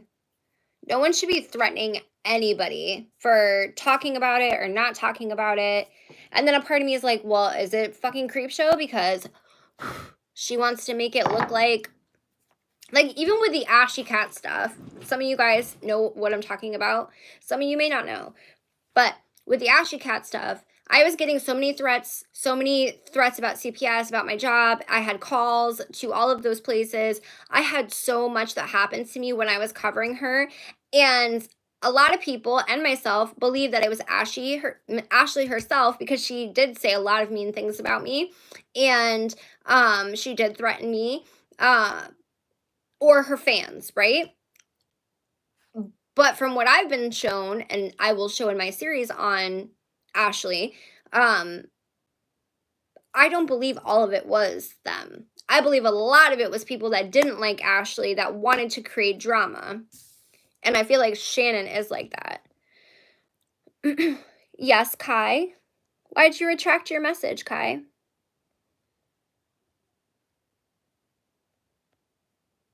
Yeah, their thumbnails, Ready to Glare. I noticed this about a year ago. Ready to Glare and Shannon's thumbnails were like almost identical. Anyone else ever realize that? I didn't know if one of them made them or if they had the same person making their thumbnails, but they were like identical. And I even at one point went back to see who started creating their thumbnails like that at first. And to me, it looked like Shannon had started doing it that way first. But I was like, did Ready to Glare delete videos? But it was just very weird. I was like, their thumbnails are literally identical. Which there's nothing wrong with that, but I just thought it was weird because they were friends and like they made similar topic conversation videos, but I think Ready to Glare is way more, well, she's super intelligent in my opinion, and I feel like she has a lot more creativity with the things and the topics she talks about. And she's really good at condensing a topic to make it not super long, which sometimes I do enjoy those shorter condensed videos, and she's really great at talking about a subject and condensing it for you to where you get everything you need, like the substance, the meat and the potatoes, you get it all in a shorter form video instead of having to watch a very long video on it. And again, I appreciate those types of videos sometimes. It's a curse, but I guess also a blessing. Yeah, it is a curse and a blessing, that girl, like, being like that. I totally agree. I don't think it changes anything other than it makes more sense for Shannon to take over the cyberstalking. Shannon seems to get weirdly obsessed with fellow female creators looking back on it. Yeah, I agree with that, Cena. Like, really, really, really, like, again, it's that love bombing.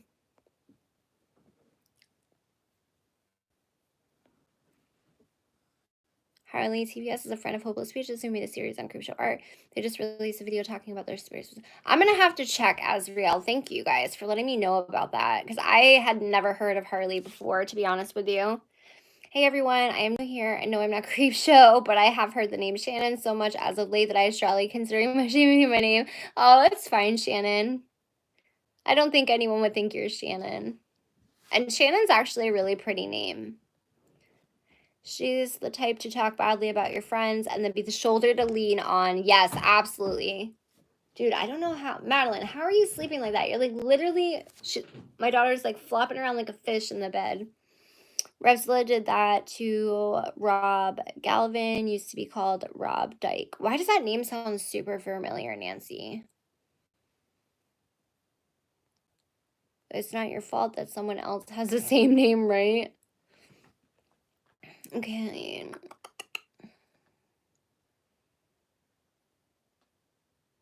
There's so many scandals with him at WM, like, that nobody talks about. Literally nobody.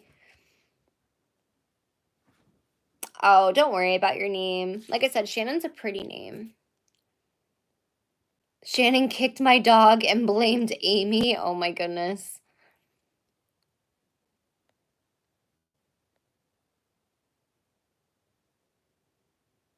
Yeah, and the Rewired Soul stuff, like, I agree that it was good that people brought, attention to the Rewired Soul and the content that he was making, but I feel like people went really hard for him. Again, I don't agree with how his content ended up turning because his content was good for a while and then it ended up turning. And I started following him because, again, I'm an addict in long-term recovery and I love following fellow addicts in recovery, and I liked his content. And then he like started diagnosing people and talking about other people's mental health, and that's where it got really weird. But I think he got addicted personality. I think he got addicted to the notoriety, the fame, the views, numbers, all that stuff, because he was uploading so much, and I think people really came for him. And I mean, he didn't handle it the best way either, but Repzilla totally threw him under the bus. I actually wish parts of my community had found you a different way other than the Ashy drama. I think they would like you. I'm going to try to encourage them to take a second look. I don't know what that means, that girl. I know that people either love me or hate me for talking about Ashley. And I'm okay with that. Not everybody's gonna love me. That's for sure. That's for sure. And that's okay. I think online trolls that are on either side of big internet abuse get attached or attracted to those situations and mess with people sometimes. Absolutely, Steen, I agree. I also felt duped when I thought I was clicking a ready to glare video and it was a yeah, their thumbnails are so similar, right? I did that one time. I thought that a Creepshow Art video was a ready to glare video because of the thumbnail and the title. And I was like, oh no, this is Creepshow Art. How did we get here? And that's when I was like, "No, there's no way." And then because I had unsubscribed from Creepshow Art at one point, and I clicked on the video because I thought I was ready to glare. No, it's Creepshow Art. And then that's when I went and looked, and I was like, "Oh, okay." So they've had the same similar thumbnails for a long time now. Which again, there's nothing wrong with that, but I just was always like, "That's kind of weird." Because they could be having somebody. Oh, okay. So yeah, I don't know who Rob Dyke is, but I know the situation you're talking about now. Nancy, because I remember Mikeinator, I watched a brief part of his, I think it was a part 1 of a part 3 of him talking about Repzilla's video, and yeah, that was I can't believe Repzilla made I mean, I can believe Repzilla made that video, because at the end of the day, them talking about, the P words and the RS and the SA stuff and the survivor like, people being survivors, it gets them views, right? And it's gotten them quite a huge following, and I know a lot of people don't like Pastel Bell, and a lot of people don't like Repzilla. I mean, I wanna believe that Pastel Bell is genuine, um, but to me, why would you wanna make all of your content like that? Like, I understand spreading awareness and what have you and, like, whatever, but, like, why aren't you telling these women and oh, I think it's all been women at this point, but why are you not telling them to go to the police, file a police report? Why are you constantly making content? Like, I don't know, it's just really weird to me and icky. Um, I don't know. Again, I do really wanna believe that Pastel Bella is genuine. I've watched her live streams. She comes off very genuine, but I know a lot of you guys don't think she's, genuine, and you guys feel like, about it, about her.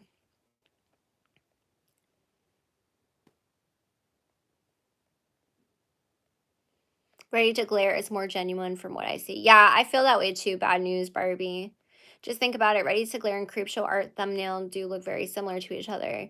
Like, I never noticed that. Yeah, they're so similar, little indigo. I had to stop watching Ready to Glare because of her association with Edwin Shanwin. Shedwin. Shedwin. That's Anna and Edwin. Edwin and Shannon, I think she got mixed up with bad folk. Well, yeah, I mean it's easy to do too. Like when you're a part of like the alternative scene, like because they're all around my age, right? I'm 31 and they're like between like what 25 and like 35, right? So when you back in growing up, when you were like an alt kid, emo kid, it was not cool. Like now it's like edgy and cool or whatever, but it wasn't cool back then. A lot of us got bullied.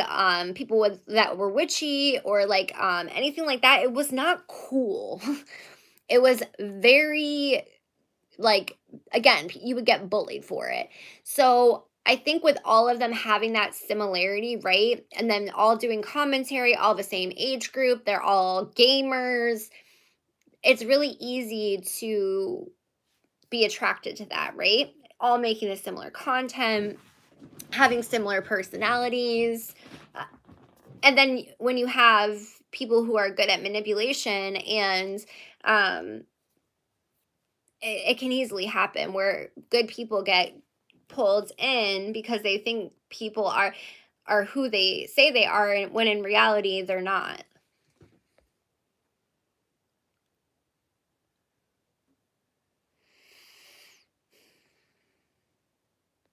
Honestly, I can feel kind of ashamed to have liked don't feel ashamed, Suki. Don't feel bad for liking Creepshow Art. I don't want anyone that does, even if you still do, don't feel ashamed because like at the end of the day you're entitled to like who you like, right? Um and it's not like anybody knew this. And if somebody did know this, that's wild.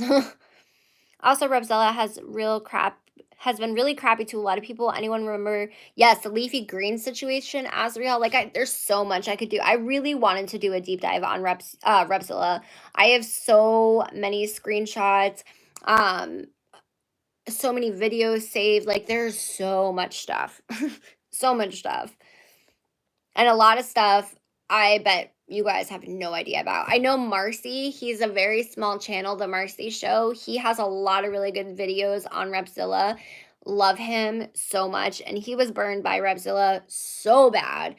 And Repzilla will tell you that he's a stalker.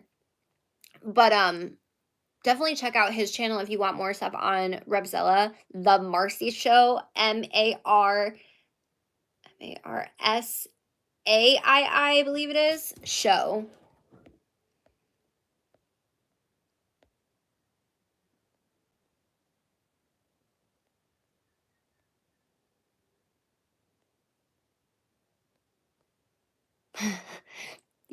Yeah, true crime content. I have a love-hate relationship for it.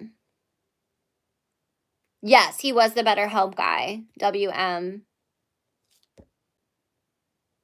Yeah, I have an issue with BetterHelp too, but I mean, so many YouTubers promote them.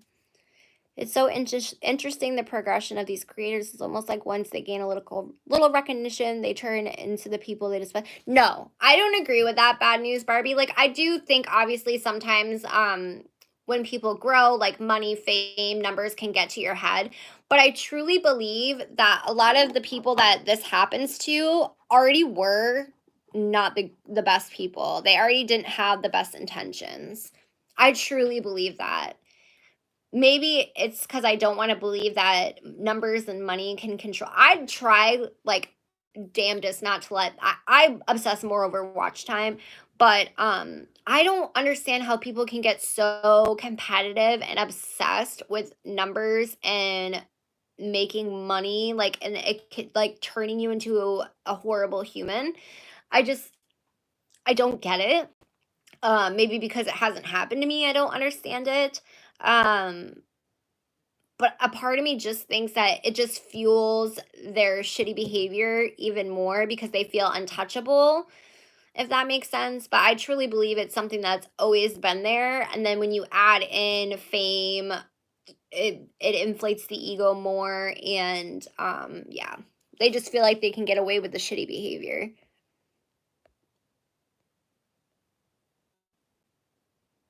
Yeah, there's nothing wrong with that, Mari or Maru.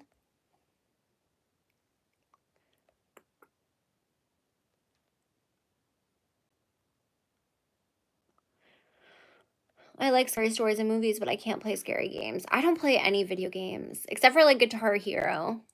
And I'll play Among Us with my daughter sometimes. I never really liked Shannon's aggressiveness on her videos with the situation. Yeah, it is really scary. Same thing happened to Petty Page, but it seems like she recognized that she was turning into a monster and she humbled herself. I love Petty Page, to be honest with you. And I feel like so many people treat Petty Page differently than they treat other women and men in the community. Um, I truly believe that people expect more out of her. They think she's aggressive when she's not being aggressive.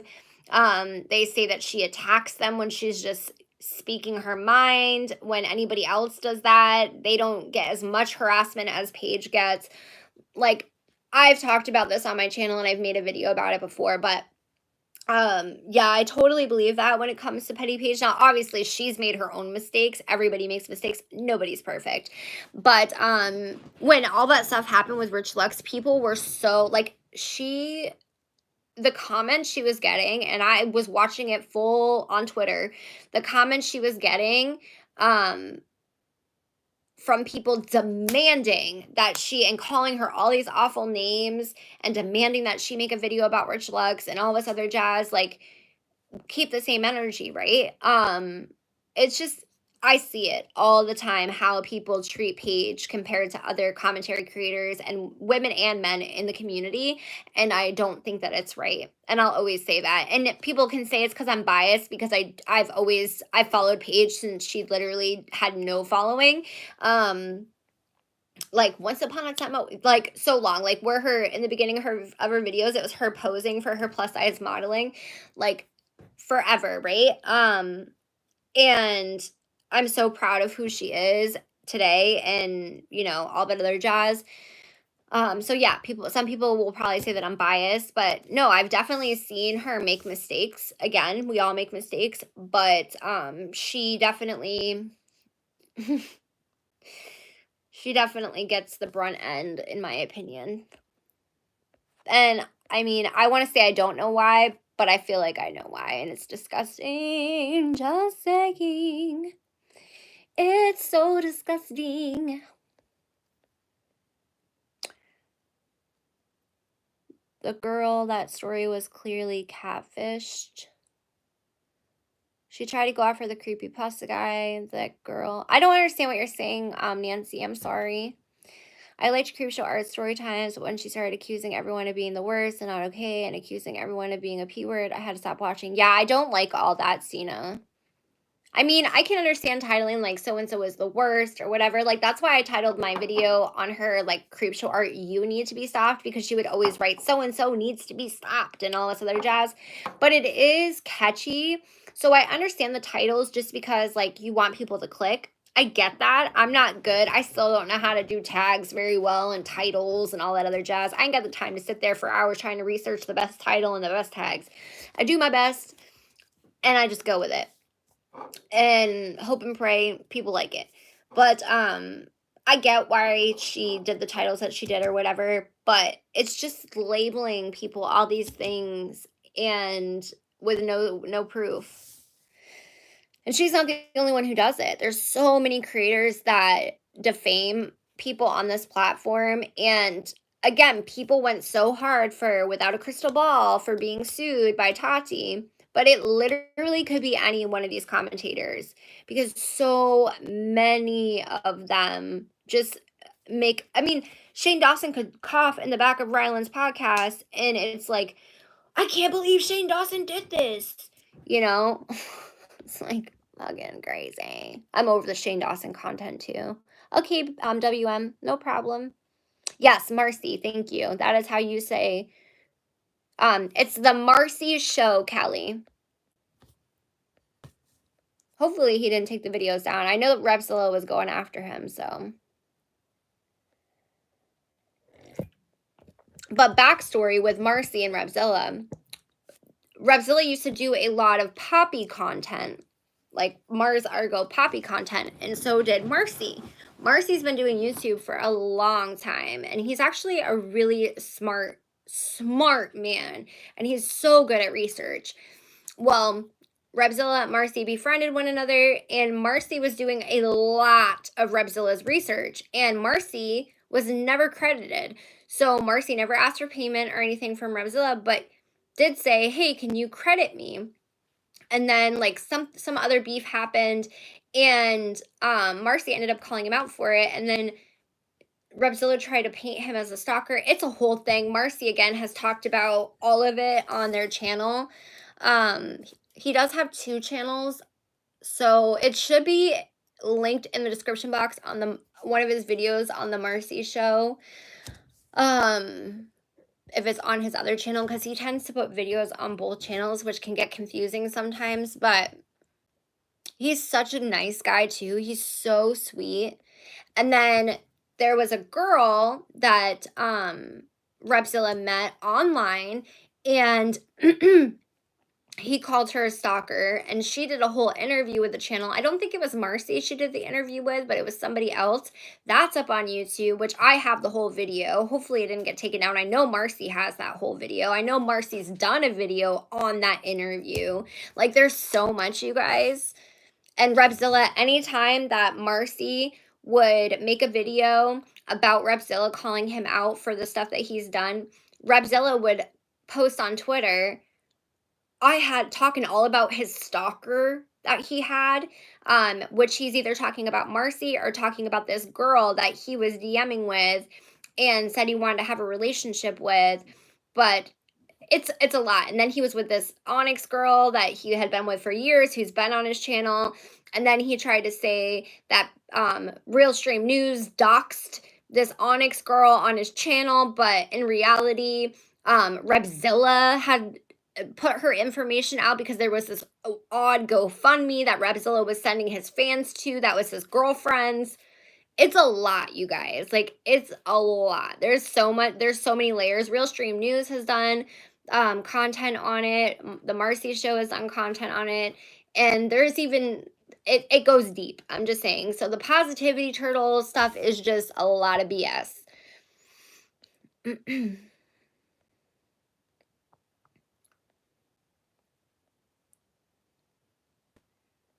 Yeah, Kelly, I'm not very good at video games. That's the thing. Is like it hurts my hands and I don't understand them.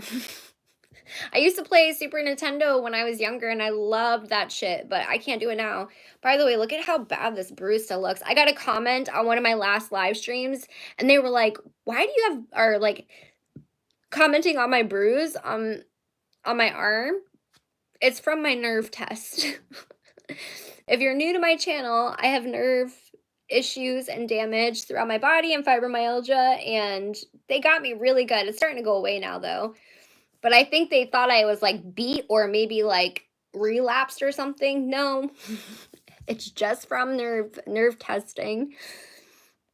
Which I mean, I understand if they're new, they don't understand, but I do talk about that stuff on my channel. I've been keeping you guys updated with it. I did film a Get Ready With Me talking about a lot of like updated stuff. I just hadn't had to film it. It was going to be my first video back, but my Gabby Hannah video is going to be my first like video besides live streams back. I think it's been like over a month now.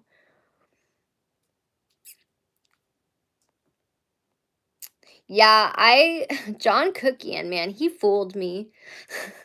Marcy Show. No, it's oh, I think Callie put it in actually. It's Marsai, I believe. If it's not Saii, it's Sii, but I believe it's Saii.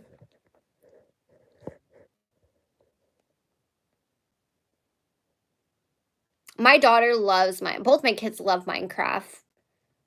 Both my kids just got the art award at school too. I was so proud. I was so mad though, because I was going to be able to leave work for the 20 minutes for them to get their award. But then this teenage girl, and I mean this in no disrespect, but it feels like the younger generation just like doesn't want to work. She lied and said that her sister needed surgery and she couldn't work that night. So because my boss didn't have someone to help her in the dining room, I couldn't leave for the 20 minutes because the person that was supposed to be helping me had to help her. And I missed the award ceremony because I couldn't even leave for 20 minutes. And come to find out, she had lied and was at the award ceremony when she didn't even need to be there. I was so mad. I was like, are you kidding me? We had this all planned out. Yes, Kai, I keep seeing you say my name, darling. I would see your deep dive in Revzilla should be an interesting point of view. Yeah, there's so much I have to say. To be fair, Paige did get into that one scandal where she had some mean girl behavior. A lot of people distanced themselves from her after that, myself included. However, I also agree that she gets a lot of crap, so she doesn't need to get, yeah. I mean, I feel like she gets a lot of hate, and like I said, she's definitely not perfect, and you know, she definitely has made mistakes, but I couldn't imagine being a person of color on the internet sometimes because they deal with some of the most horrendous things and comments, and it's simply because of the color of their skin, which is something they were born with. I don't want to get emotional, but I see it all the time, and it's just really disgusting. Yeah, so you probably understand Azrael. Like I will never understand what that feels like. I only know what I've seen friends of mine go through. And I couldn't, and like even other creators that are people of color or bio POC people where they talk about their experiences in the comments. I've seen some of the comments. Like TikTok is one of the worst ones I've seen. Where people just say the most cruelest things just because of someone's skin color. I'll never understand people's hate over what? Because of what someone looks like? It doesn't make sense to me. I got criticized and I don't like it. Positivity turtles, everyone. Yeah, right. A monotypical for real.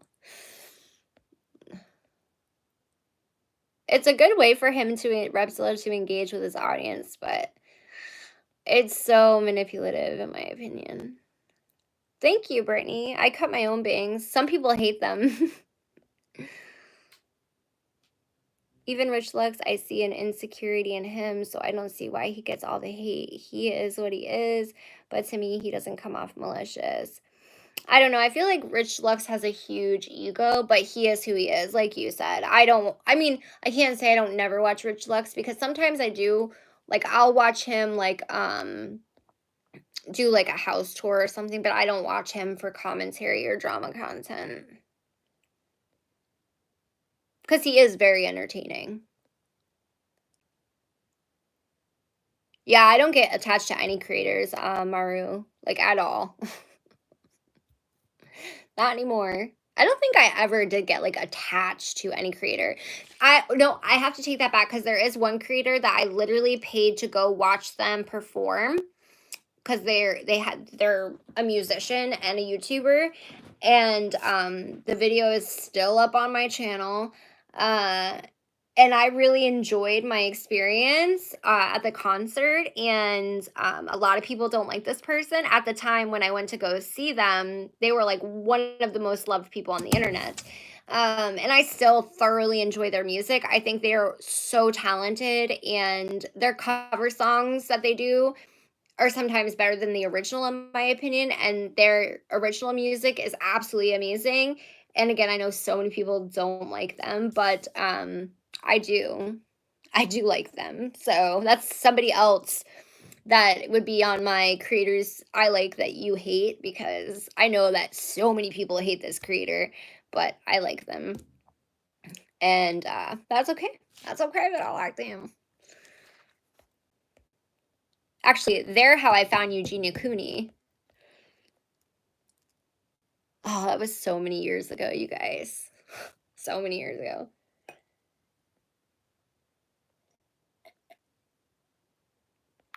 I'm very careful to throw out the race card because I think people misuse it, but on YouTube there is a obvious separation. A lot of Black creators do not get the recognition they deserve. I totally agree, Bad News Barbie.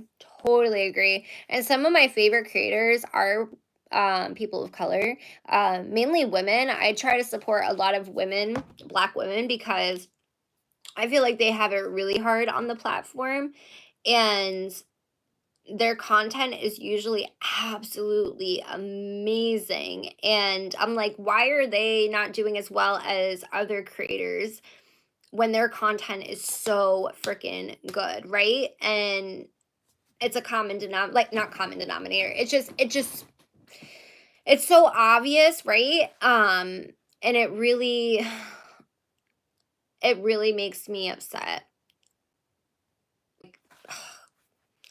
And again, I'm not super educated when it comes to everything. I'm not. I only know from experiences that I've seen and experienced myself, and just things that I've witnessed with my own eyes. And it's crazy because I made a video for Petty Page, sticking up for her when it happened with the whole Smoky Glow party thing. I think it was last year where it was brought up again. And I had a lot of respect for both of the creators. I still do. I love Smoky Glow and I love Petty Page. But I didn't agree with Smoky Glow with certain things. And what was I trying to say?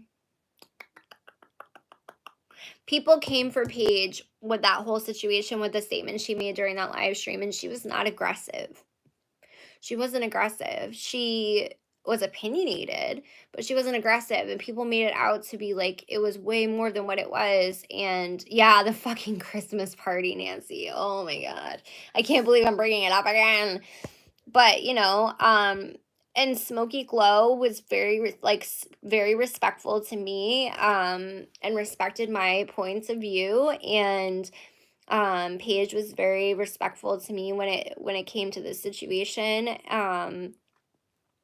But yeah, I have more respect for certain creators that have handled videos I've made, to be honest, because a lot of creators don't watch videos on themselves because they don't, and I get why they don't, right? It's like I don't want to be sent hate shit where people hate on me either. But if I always say if it's constructive, send it to me. I want to hear it. But if it's just bashing, I don't want to fucking see it or read it, It's just putting that negativity in my head. Um, but some creators really do value constructive criticism, and it makes me respect people more when they are like, okay, I see this, blah, blah, blah, blah, blah, blah. I hope I'm making sense. Maybe I'm not.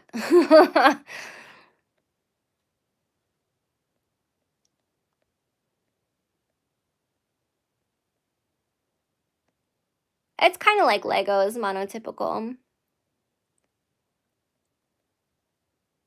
She talked a lot about exaggerated features, but to be honest, the art seems styled. And also, as a person of color, I can attest that we definitely have different features from white people. Oh, yeah, if you're talking about I talked about that video as well, because a lot of people in her comment section, are you talking about the Creepshow Art, the Twitter artist must be stopped or whatever it was? I think it was. A lot of people in her comment section who were people of color were saying, I don't find this racist. And of course, I didn't think it was racist, but I could see how some would interpret it racist, right? But if you're drawing black people, they are going to have different features, right? Yes, you could say that it's like stereotypical or whatever. Um, but I definitely don't look the same. I mean, like, I feel like I'm saying the wrong thing. But like if someone were to draw me and they gave me black skin, like that's not what I look like, right? I hope you're understanding what I'm trying to say. Like I didn't find the art racist, but that's why when I talked about it, I said I'm not a person of color, so I'm not going to say that this is racist because I could be wrong. But a lot of people in her comment section did find it racist or didn't find it racist, and they were people of color trying to say and educate her of like, no, this is not racist. Like they're literally just drawing that person because they were drawing the carrot, like the people, how they looked. It wasn't, if anything, it made me think that Shannon was coming off racist because she was interpreting it that way, right? um and it was their style of artwork, and then she tried to compare it to a different style of art from the same artist, but some artists have different styles of how they do their art. So I didn't really understand it, so I kind of just asked the community, and that was my Creepshow Art video. Basically, part 1 was me pointing out a lot of things that I had seen her audience bring up and stuff that I had noticed that I thought were red flags. And that was one of the things that I saw her audience talking about was in her comment section. What, because I went through all of her old videos, y'all. Like all of them. And I still had about a half a dozen videos that I could have talked about. But I tried to pick the biggest topics, I guess, that I saw her audience kind of not agreeing with her. And then stuff that I saw super problematic, like the Jaclyn Hill stuff, the RuPaul Drag Races stuff with Jake Yonsei, that kind of stuff, the Goon Squad, which I wish I had spent more time on the Goon Squad, but my video would have been way longer. As an African American, there's a lot of racist things that go on the internet, of course, and sometimes people would even come up with the most foolish things when it comes down to racism. Yeah, it's absolutely like crazy and sad. I know people hate and say it's ableist when you say it's crazy. I'm sorry. I just say that and um I've always said it. It's crazy, it's insane, it's mind-blowing. I'm trying to train my brain not to say it anymore. It is so stupid, that Shay. Tara, it's okay to be emotional. I know it's okay to be emotional, but it's just really sad. Like, and it ticked me off. I wanted to make a video about this and I ended up not doing it. And I really regret not doing it. But I made a video called hashtag Black Lives Matter, right? And it was when all the stuff happened with George Floyd, and I had a very and have a very close friend who is a black man. and I lived in Florida, and I saw, and the video is still on my channel. YouTube demonetized this video, which really ticked me off because they were like so pro Black Lives Matter and all this other stuff, but yet they demonetized my video speaking about me as a white privileged woman, talking about me witnessing my, I don't want to get emotional, but my friend going through horrendous things by law enforcement just because he was black. Just because he was black, I was doing illegal things, but they were targeting him when he was literally doing nothing. And just other instances of where there was racism, where I saw him go through things and other people in my life go through things who are people of color. And it irked me so bad that YouTube, it's kind of like how YouTube says they're all about Pride Month or whatever, but then they like not shadow ban, but they suppress LGBTQ plus content. It kind of made me feel the same way about my Black Lives Matter video, because I'm like, really, you say you're so pro Black Lives, but yet you're demonetizing my video, you're not pushing my video. Like, I didn't care if it was monetized, but the whole thing is when they demonetize it, they don't share it to people, right? And I felt like, okay, like, it is what it is, but at least pull, like, that's the one thing I hate, and I think a lot of us creators hate, is like, we really don't care if the video is demonetized. It is what it is. But when it's demonetized, they don't push it out into the algorithm because they don't make money off of it. Now they can even put ads on it even if they demonetize it. But for the most part, they suppress the video, right? And that irks us as creators. And for me, I felt like that video was so important because so many people, so many Black people, Native American people, Indians, I know Indian isn't the right word. I know, I feel bad even saying that now, but Native American people, or indigenous people, right? Like, they can share their story and no one will listen. But a white person shares it and everybody listens. It doesn't make sense. But that's how I try to be an ally, is by sharing things that I have seen and talk about it. And it's sad because people should be able to share their life experiences, and people care.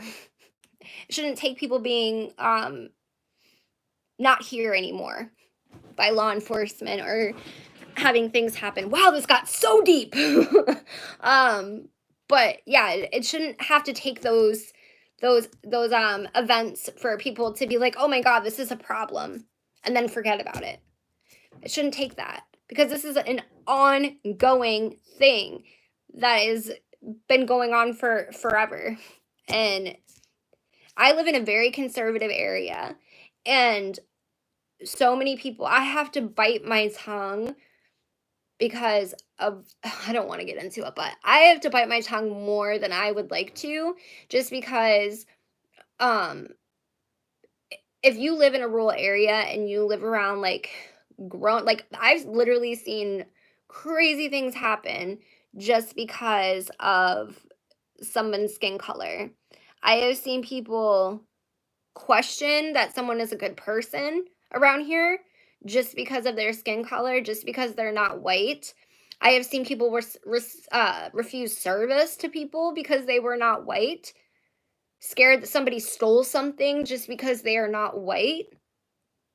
I've seen people follow people out of town because they didn't trust they weren't gonna rob someone or take a child. Literally, in this town, people were tracking a van just because the driver was not white from like 100 miles south of me up to my area, all over Snapchat. And we're running the rumor around that this van was kidnapping children, to the point where it was pulled over in almost every town because people were calling this van in with license plate numbers, because all the townspeople were seeing it on Snapchat and sharing it around a small area, sharing around Snapchat. It was all over the freaking towns for a 100-mile radius that this van was coming and kidnapping children because the person was not white. Like, this is the thing that goes on, but it takes someone getting not here anymore for people to be like, oh, racism exists. It's so disgusting. It's absolutely disgusting. It drives me crazy. And I had to explain this to my kids a long time ago because they actually have two black kids in their school, which is not a lot. I grew up like where I was not grew up, but in my teenage years, I was like the minority where I went to high school. I only went to high school for like 6 months, but um so anyways, I had to explain to my kids because my daughter ran into I think it's a brother and sister or a sister and sister. I'm not quite sure, to be honest with you, because they were dressed in very gender neutral clothes. But my daughter ran up to one of them at supermarket. And she's like, "Oh, she's my sister." And then we went home and my daughter goes, "Oh, I want to paint my face brown like my sister at school." And she was talking about her friend. And I had to go over everything with her. And she was like, telling me basically how some people would pick on these kids because they didn't have the same skin tone. It's so disgusting. Like literal children. I don't know. Again, this got so deep. I don't know why, but I could rant about this forever. I'm sorry, guys. I'm so sorry.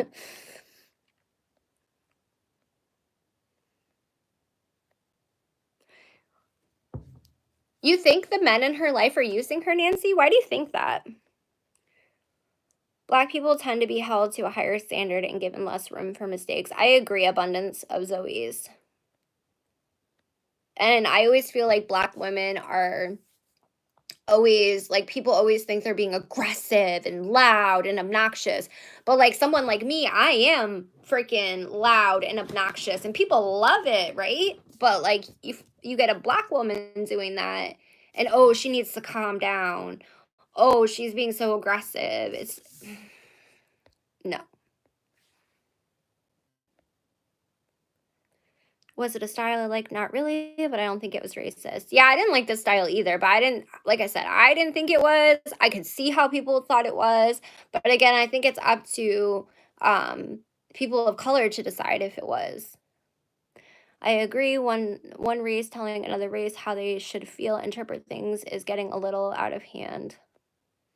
The video that really bothered me was the one about oh, yeah, saying that she was faking being disabled, yeah, and that was another one, I wish I had mentioned that in my part 1, about that video where she was like, "Oh, this girl's faking about being disabled," and, like, why would you even say that?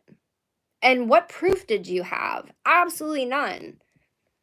She ended up taking the video down, but I think I ended up not covering that, Ingrid, because I couldn't find the original video. That was why. And I didn't want to cover it without having it because I wanted to have the receipts. I think people will take offense to everything if you let them. It's not okay to call someone schizophrenic crazy, but say crazy in a context that is not describing someone mentally ill is not wrong. Yeah, I agree. Bad news, Barbie. It's really hard nowadays because a lot of things are deemed offensive, and some of the things I do agree with, and it's really sad. Like, I was thinking, actually, yesterday, I was thinking of some of the jokes that I was taught as a kid, like a kid, like before I ever moved to Florida and stuff. Um, and it just really grosses me out. And like some of the jokes that people around me say, and my friends get mad at me because they all like joke around and say the N word and I always get so mad. And sometimes they do it because they know it makes me mad. And it's just like, why would you find it funny? And like, they don't understand why I don't hang out with them anymore because I do find it wrong, right? I don't think that that's all right. But I do think that in other ways, like with the saying, oh my gosh, that's so crazy. And then, oh, you're ableist. No, I didn't say you're crazy. I said it's crazy, right? Um, so yeah, there are some things where I think it's getting to an extreme, but in a lot of ways I do like how aware people are getting because I'm telling you, when I was growing up, like it was a whole different vibe, man. Like and I never agreed with so much stuff. My mom was is like how do I put it? As like traumatic as my upbringing was with my mom while I was with her, she really did try to explain to me and my brother that um not really like racism, but she like treat everybody as equal, that kind of stuff. So I really respect her for that because there were so many people around that were not like that, that just did not care. And again, like I was thinking of some of the jokes and I'm just like, these are not even funny. And I remember being a kid thinking like, what? Like this is not funny, but everybody thought it was hilarious. And some of the jokes that again people in my life say that are older than me, that are probably like my mom's a I mean, my mom would never say something like that. She does not find that type of stuff funny at all. But the type of jokes that people like my mom's age jokes, I say jokes, but they're not funny, that they say, and like some of the terms that they call black people specifically, or like Indian people, like the I want to get the right again, I'm not super educated, but they wear the is it a third eye, or I probably should look this up. I think I don't want to say it, but I don't know the right bindi, thank you. I've seen people like making really nasty comments about East Indian bindi people. Um Native American culture, I've never really dealt with people being negative towards Native American culture just because it was very instilled because my dad's family did a family tree and we have a lot of Native American history on my father's side. Now, I will say I'm not super educated. I don't know what tribes, I don't know none of that. I have only looked at the family tree. It's like literally a huge book and there is all in there. My Grammy, she ended up doing a family tree for like it took her years to do it. And this is before like ancestry.com and all that other stuff. But she did it and I've only looked at it like a handful of times. But I do know on my father's side of the family, we have a lot of Native American heritage, right? But I don't claim that I'm Native American because I don't know nothing about the culture. And I am very fair, right? Um, so I don't know where I was going with this, but I never really heard anything derogatory towards Native Americans because it was instilled in me that I was Native American. I had Native American blood, right? So no one ever really said anything in my family or around me negatively about Native Americans. But I will say, when I was in middle school, before I moved to Florida, my mascot was an Indian. When people would make comments like blank giver, you're a blank giver, things of that nature that you don't even think growing up that those are wrong. But when you start to think about it, it's like instilled in your brain all of these racist things, right? And you just think it's normal because you're brought up with people saying these things all the time. And then you think of like the school systems, what they teach for their American history, it's all corrupt. Um, and unless you really do the research, like now we have the internet and stuff, but when I was growing up, we didn't have the internet like we have the internet now. So we just knew what we knew, like we just knew what we were taught, unless we went and like read a bunch of books and, did a bunch of deep diving stuff, right? So it's just such a different time now. And I feel like as much as people say the newer generation is like snowflakes or whatever, I respect that they're so aware. Now, again, I agree some things are a little intense, but I just think that it's good that they care a lot about mental health. They care a lot about chronic illnesses that you can't see, right? Like my upbringing was hustle culture.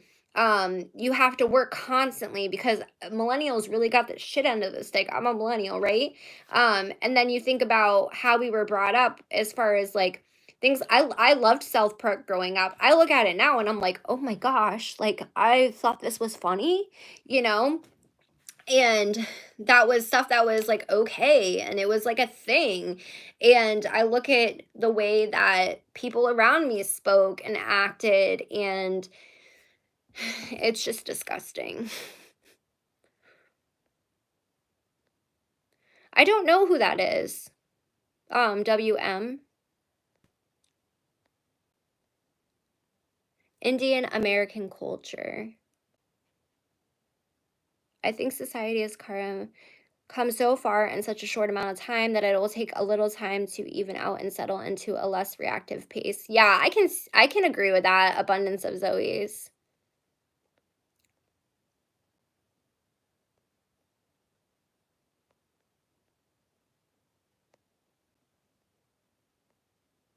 It's really gross that YouTube does it as real. It really upset me. I'm sorry that it's so hard just to be like literally you.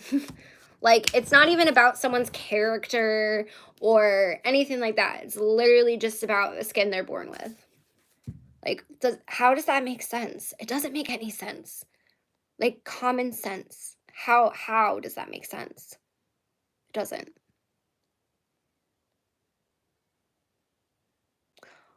Wait, what, Nancy? This happened to me on a trip to San Francisco. Karen showed up.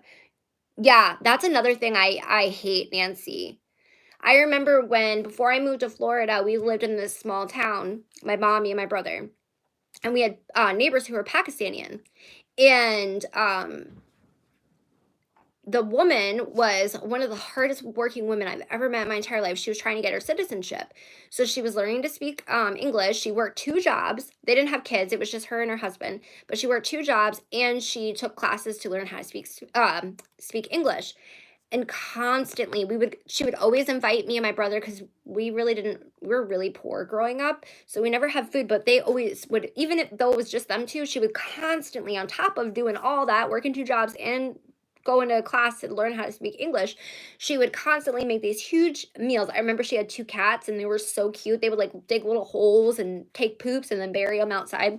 We loved it because we never had animals growing up. So we loved playing with their cats. But anyway, so she would always invite me and my brother and my mom over for big dinners, and she made the best rice. It was like hard but not hard. I've always tried to figure out what kind of rice she made, but it was, oh no, it wasn't rice, it was spaghetti. It was like a hard spaghetti, but it wasn't like crunchy.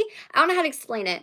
But anyways, so we would always have, because it was an apartment building, so we would always have big barbecues out back and stuff of that nature. But anyways, so we would go because it was a small town, so we would go like on walks and stuff. And sometimes, like, my mom didn't have a car, so sometimes she would drive my mom to go grocery shopping or whatever. You know how many times, and mind you, this woman was busting her butt trying to get her citizenship.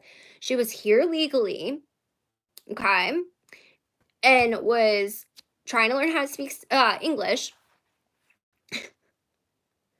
This woman, I don't know how many times I heard people say, "You're in America, you need to learn how to speak English. You're in America, you need to speak English." Excuse me? What?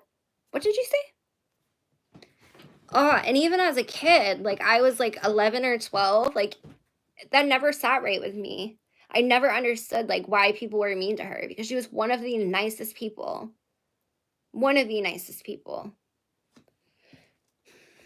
And she was like honestly, growing up as poor as we were and living in like low income housing or the projects or whatever you want to call it, and living in rundown areas and apartment complexes and things of that nature, it was always the families that were not from America or that were Black or Mexican or Puerto Rican or, whatever race, not white, that were the ones that took me and my brother when we had no food, took me and my brother and hid us when things were going down between my mom and whatever man she was with at the time, that took me and my brother and again fed us and clothed us, washed our clothes, would bring my mom food, would do all of those things. It was never another white family that did those things. It was always a family of a different race that stepped in to help in any way that they possibly could. And to me, that showed me enough. Showed me enough. Oh, good night, unknown deadweight artist. Thanks for being here. Oh, you're a Casper, Azrael. Yeah, you can't understand what you're not exposed to. Like, Kyle's the complete opposite of me. Kyle has always lived in a very small town population, 100, under 100 people. We lived in a, like, bigger area. It's a city and the state next to us, but I don't consider it a city. I consider it like a suburb. But we lived in a city for a few years and he had such a hard time with it because he's not used to fast pace. And he wasn't like well, I can see he was kind of closed off because he had never dealt with people that were from different races or anything of that nature, and was he's not racist, but like he did get scared walking down the street and seeing, like, say, a black man at first because he was always taught, like, oh, black people rob people and steal from you, and they're gonna gun you down. And to him, like, a small city is like New York City, at first for him it was. So it was really hard for him at first for me to try to, especially with his autism and everything, especially when him being trained this way for so many years by everybody around him, because everybody around here thinks, not everybody, but the majority of people around here think that way. Like, somebody could be visiting here because I do live in a tourist area. Somebody could be living here. Why are you laughing at me? What? Somebody could be living here or coming here from another area and they're black, and like the cops are like, "Oh, that's a drug dealer. That's a drug dealer." We're talking about race, obviously. I wasn't scared of black people in the Kyle, city. you are a I liar. was scared of He would everybody like in the city. okay, well, yeah, you were scared of everybody in the city. But, they would be like, "That's a drug dealer. That's a drug dealer." Like, freaking out. The cops would be like freaking out, and then it would get all around town that this black person's up here selling drugs when literally they were probably just coming here to camp. There's like more white drug dealers up Yeah, here there's than more there are white drug black. dealers than black people that are up here drug dealing. Like, doesn't make any sense. But that's just how people think around here. Well, that and everybody just doesn't like outsiders. No, look at that van that everybody was saying was coming and kidnapping children, when in reality it was just because the person wasn't white. So they spread it all around town on Snapchat. It's This a white creepy ass van. It was just a white van, Kyle. Hey. It was literally a white van. Hey, at least like we all get Did you know together. that he wasn't even, it was because he wasn't white? Yeah, nobody knew that. Yeah, they did. They knew he wasn't white. No, I didn't know. Yeah, you didn't know I don't care. that. It's still a creepy ass van. Who'd you hear about it from? About the I saw it van? on Facebook. It was on Facebook. Like, that's what I'm saying. It's freaking crazy. Hey, but at least we look. Yeah, you know who told me? Well, I'll tell you who told me. That it was that. I got approached, and they're like, "Yeah, watch out for your kids. This guy, he's in a white van," and they said a derogatory name about him, and then I was like, "Do you have proof that he's stealing children?" Like, what? You're just gonna start? It started from below the notch that they were saying that. I'm like, because of a white van. Just because of a white van. I don't know. It was pretty janky looking. Just because it's a rundown van doesn't mean anything. Rundown van? I'm surprised it was even running. It is lack of social awareness. I agree with that. Hi, Rune Zune. That's a cute name, by the way. Totally, some of the thumbnails mimicking their accents, acting as if they're idiots. It's pretty messed up. It is, I agree. Good night, Indigo. Have a good night, honey.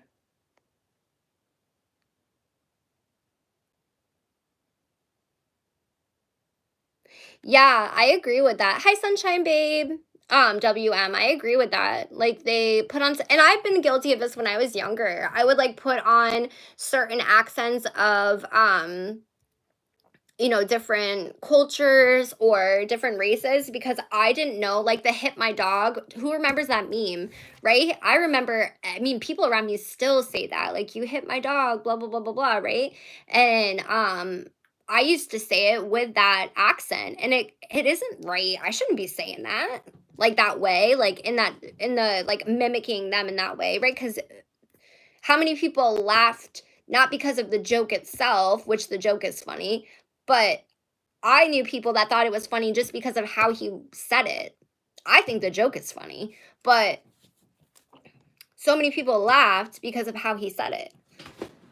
I didn't even realize people were laughing because of how he said it. Like when I was mimicking stuff like that, I thought I was just mimicking a person. And then it dawned on me, I'm like, no, Tarrah, you're literally mimicking a whole culture or a whole race. And that's not cute. Like, don't do that. It's like with how a lot of people who are white say cis or and it's called something. I want to say ave is what it's called. Again, I'm not super educated on this. I'm not going to try to pretend like I am. I probably should educate myself more, but yeah, it's like where people use all of these terms, white people use all of these terms. And I do agree that there are some white people that do grow up in like hood environments or around, say, primarily different cultures or races, right? So they may seem like they're acting a certain way. That's another thing. How do you act black or act that way? Like that never made sense to me either. But like some people get called out for, oh, you think you're this race because of how their personality is, when in reality some people literally just grew up around a certain group of people, so their personality seems like they're trying to act like somebody. Like a whoa Vicky, that's totally an act, right? Like she really is just like putting on whatever it is that she is, right? But I don't know, to me that's like saying I don't know how to explain what I'm trying to say. I hope you understand what I'm trying to say. Because I have met like people who were literally never around white people, but they weren't trying to act like somebody they weren't. That's legit who they were. Now they didn't like say the N word or say any kind of racist language. And if they did, they probably wouldn't be here anymore, you know. But yeah, I don't understand that whole like you act this way or you act that way. I can understand it like you are trying to, I don't know. I don't know. I don't think I'm explaining it the way that I'm trying to explain it in my head. I don't think it's coming out the way that I'm thinking it in my head, if that makes sense.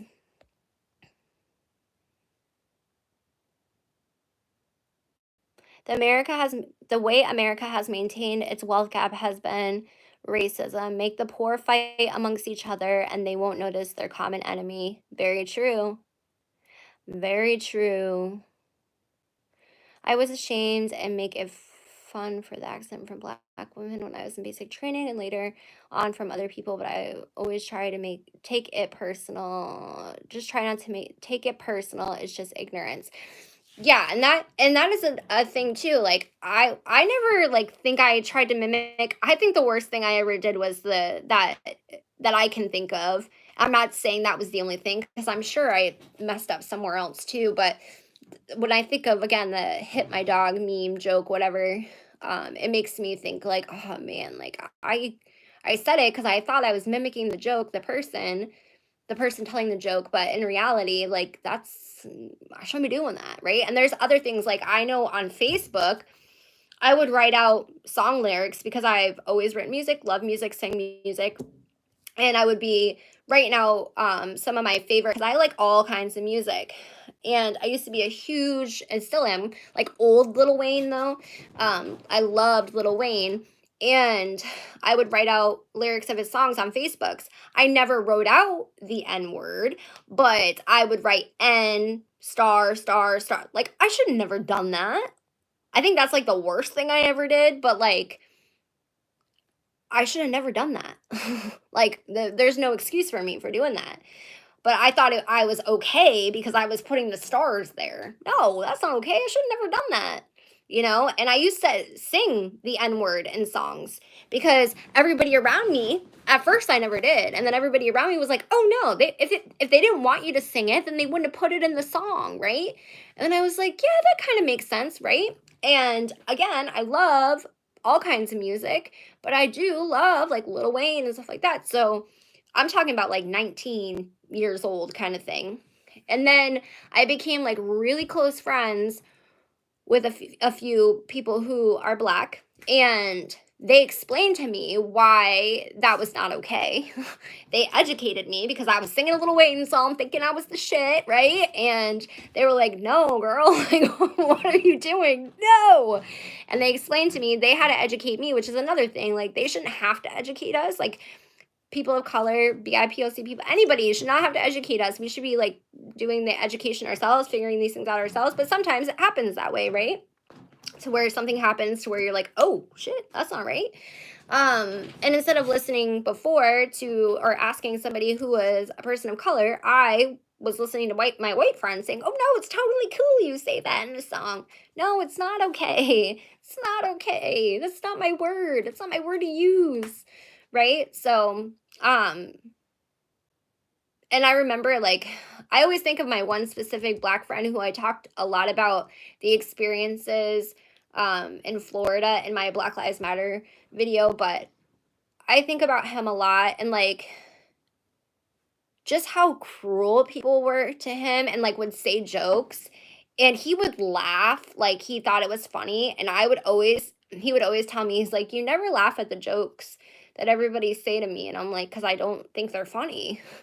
And he um he would laugh but I would always tell that it would hurt his feelings.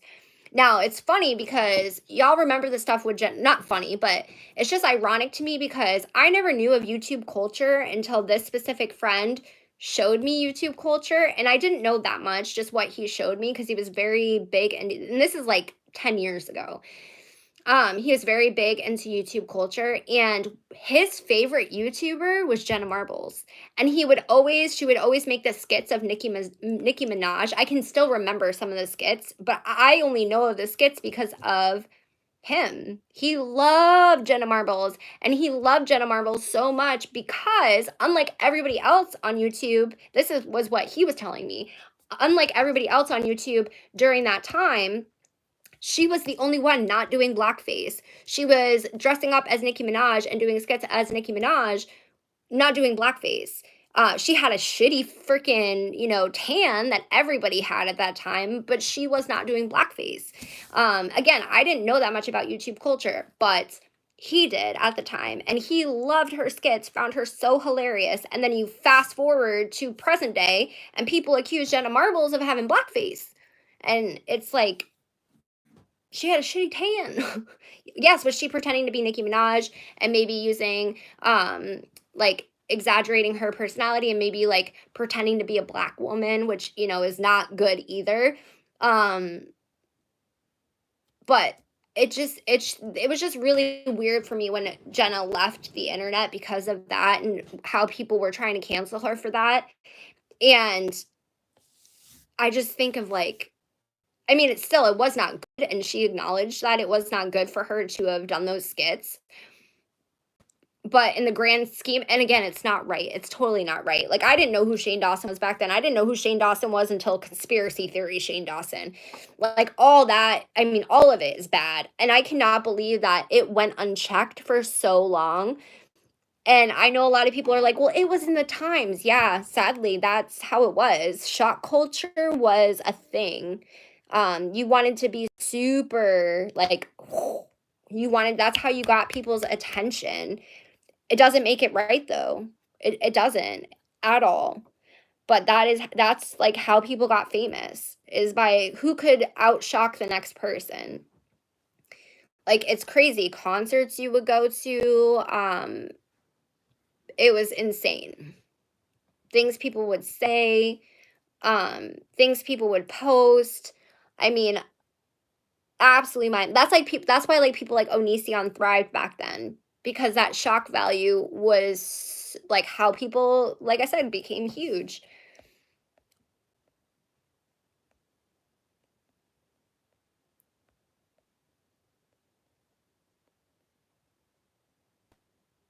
I agree, Kai.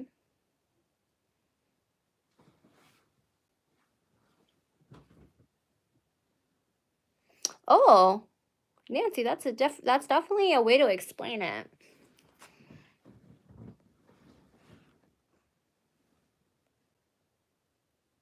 Oh my gosh, Rinzoon, my boyfriend loves 3D modeling.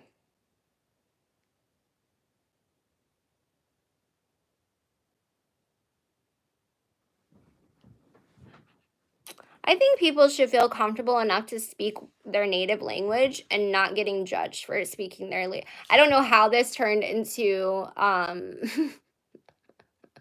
a stream from Creepshow Art to this. Oh my goodness. I'm sorry, guys. I mean, I'm not sorry, but I am sorry. I'm sure this is going to get demonetized, but all my streams get demonetized until manual review. So I'm probably going to private this stream after after I end it, and then once it gets reviewed, whether it's demonetized or monetized, because it can go either way, then I'll make it public. YouTube never knows what it wants to do with me. But I swear, every time I try to bring up anything to bring awareness to racial issues, demonetized. But yet they're so Black Lives Matter. Bullshit. It's like my, I want to do a pride video, but I'm like, what do I title it? Like, I want to share my story about being non-binary and pansexual, but like, what and how I came out and like how it's affected my life. Because trust me, I literally just had an experience at work yesterday when it comes to me being non-binary. So I want to make a video talking about this, especially during Pride Month, but I'm like, what do I even title it? Because YouTube's probably not gonna greenlight that, even though it's a hashtag Pride Month. I lived all over and accents are so easy to pick up, not as in purposeful. Yeah, I can agree with that. AAVE, yeah. Isn't it called Ave? I think I said agave, but I'm pretty sure it's called Ave. I could be wrong though. Absolutely. Anyone who has served, thank you for serving. What are my thoughts and feelings on Shane Dawson's racist videos? Again, I understand that it was like shock culture back then, but I still don't think that they're right. And I honestly don't think that I've seen change just from his apologies that he's had. And I honestly believe that Shane Dawson was a character and who we thought he was is not who he is. And I 1000% believe that he has racist tendencies, and whether he wants to admit that to himself or not. And just because you have friends who are not white and you hire people who are not white, it doesn't mean that you are not racist. I hate when people say that. Well, I'm not racist because I date black men. What do you mean? Have you never heard of fetish? I can't even say it, but you know what I mean. You definitely still can be.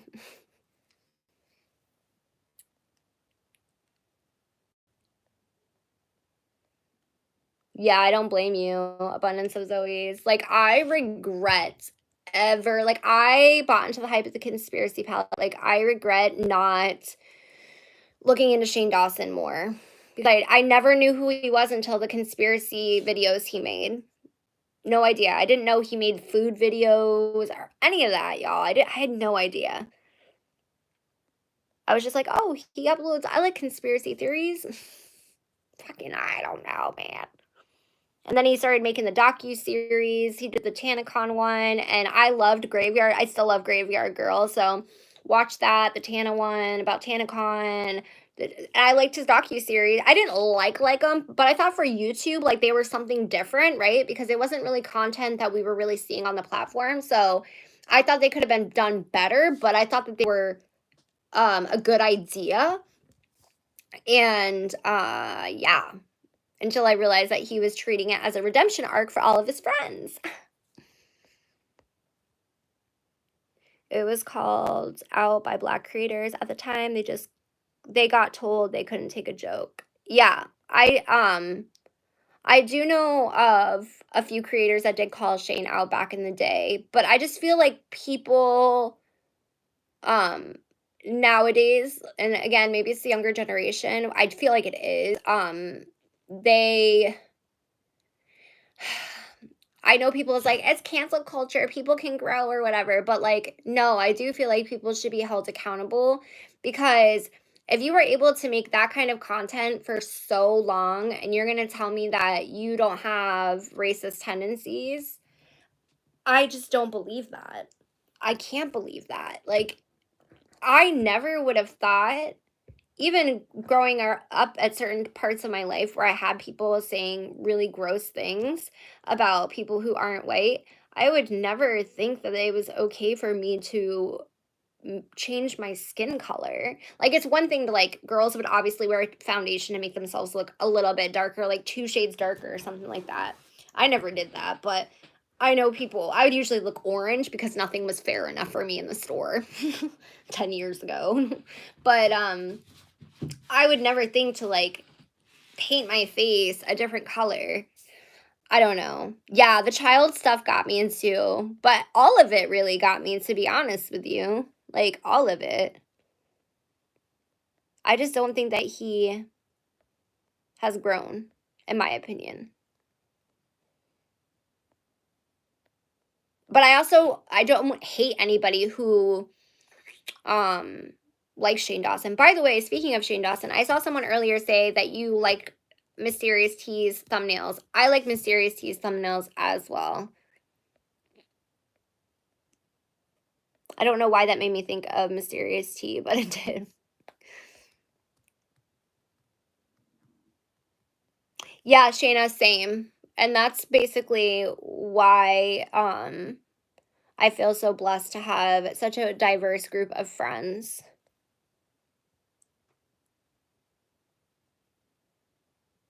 Yeah, I usually do ask questions. Wait, are you talking to me? I don't know if you're talking to me, but I usually do ask questions, but I just learn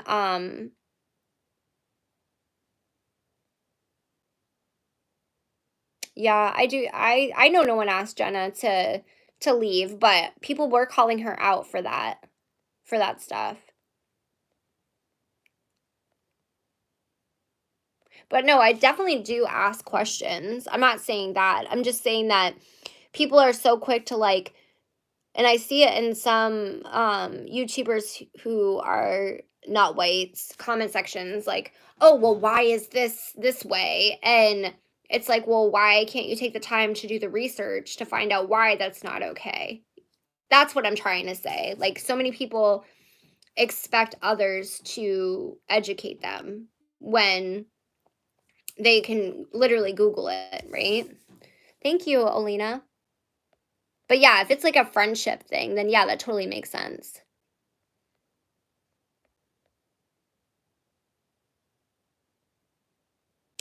Yeah, Rylan gives me bad vibes too for some reason.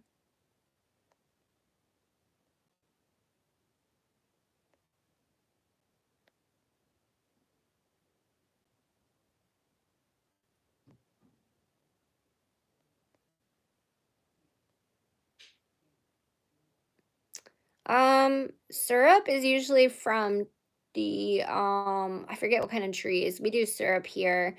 Agave, I forget where agave is from. I know I put it on my lips.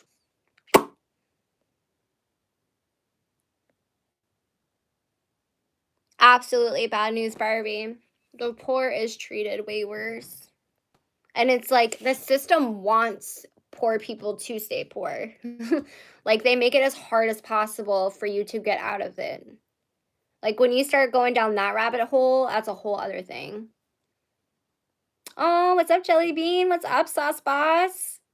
I'm probably gonna get off here soon though, because Kyle's gonna want to go to bed, and I'm in the filming room and we've been sleeping in here because we have the AC in here.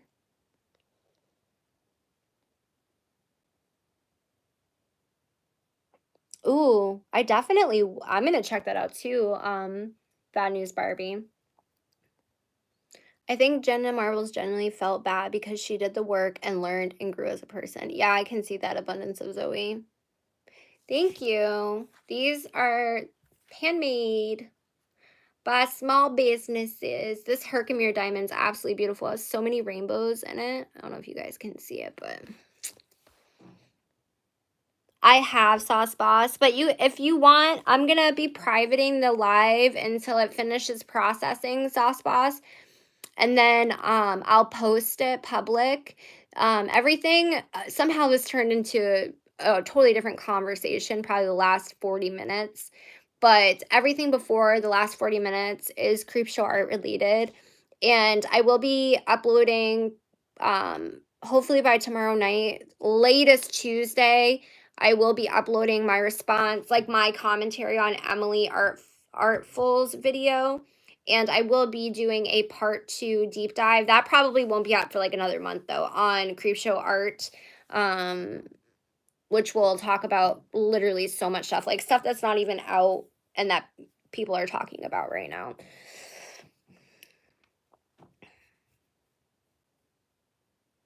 Did I get my mail?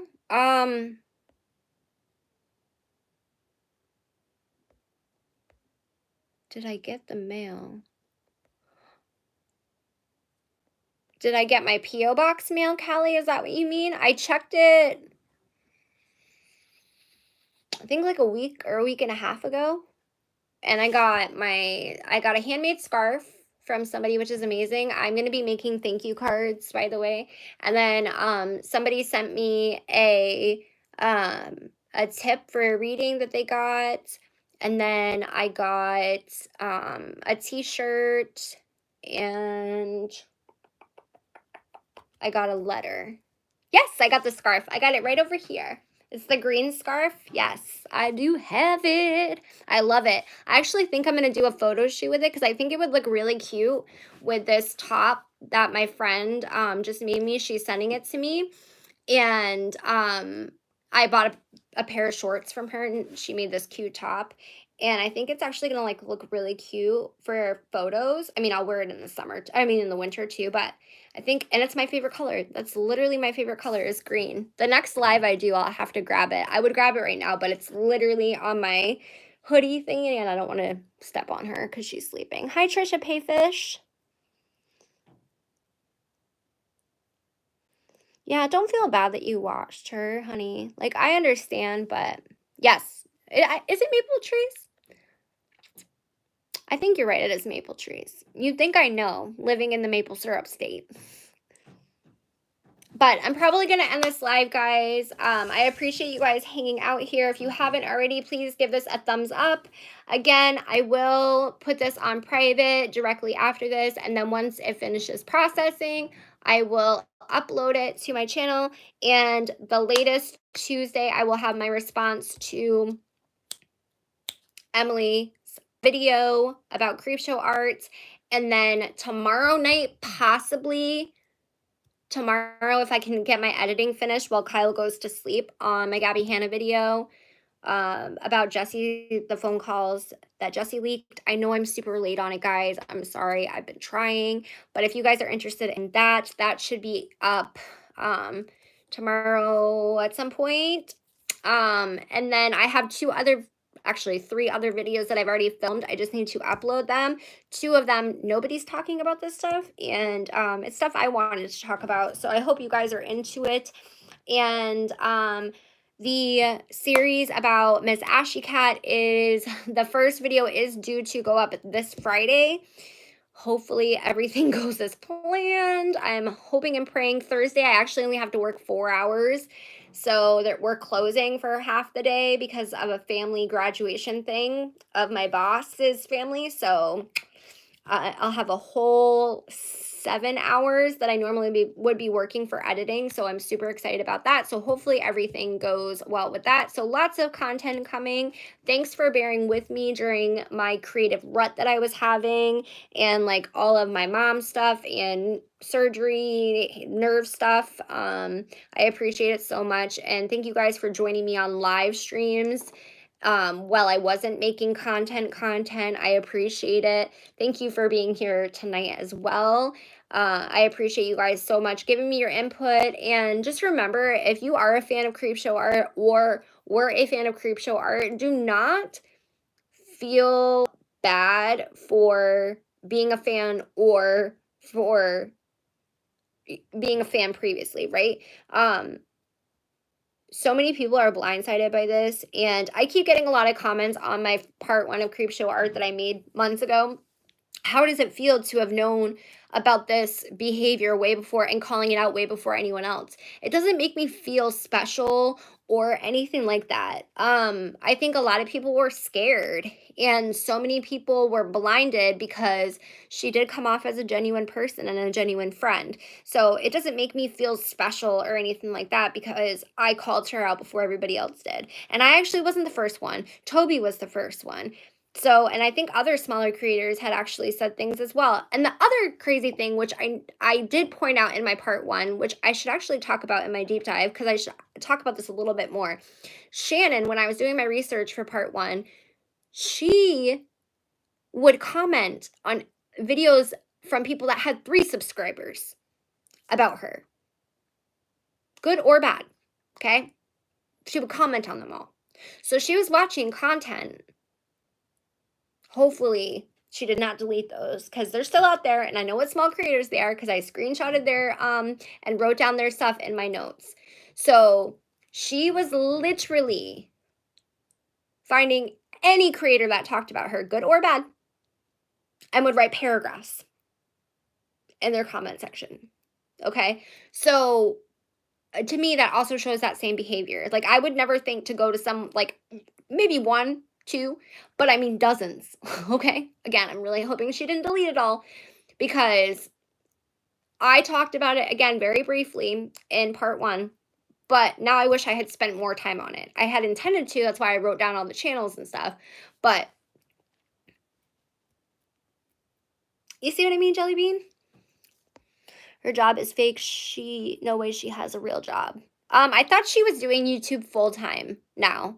I know she was working a real job at one point, but I don't know how she worked and did YouTube and did all this for a period of time because I can hardly balance my life. I mean, granted, I have kids, but I can hardly balance my life.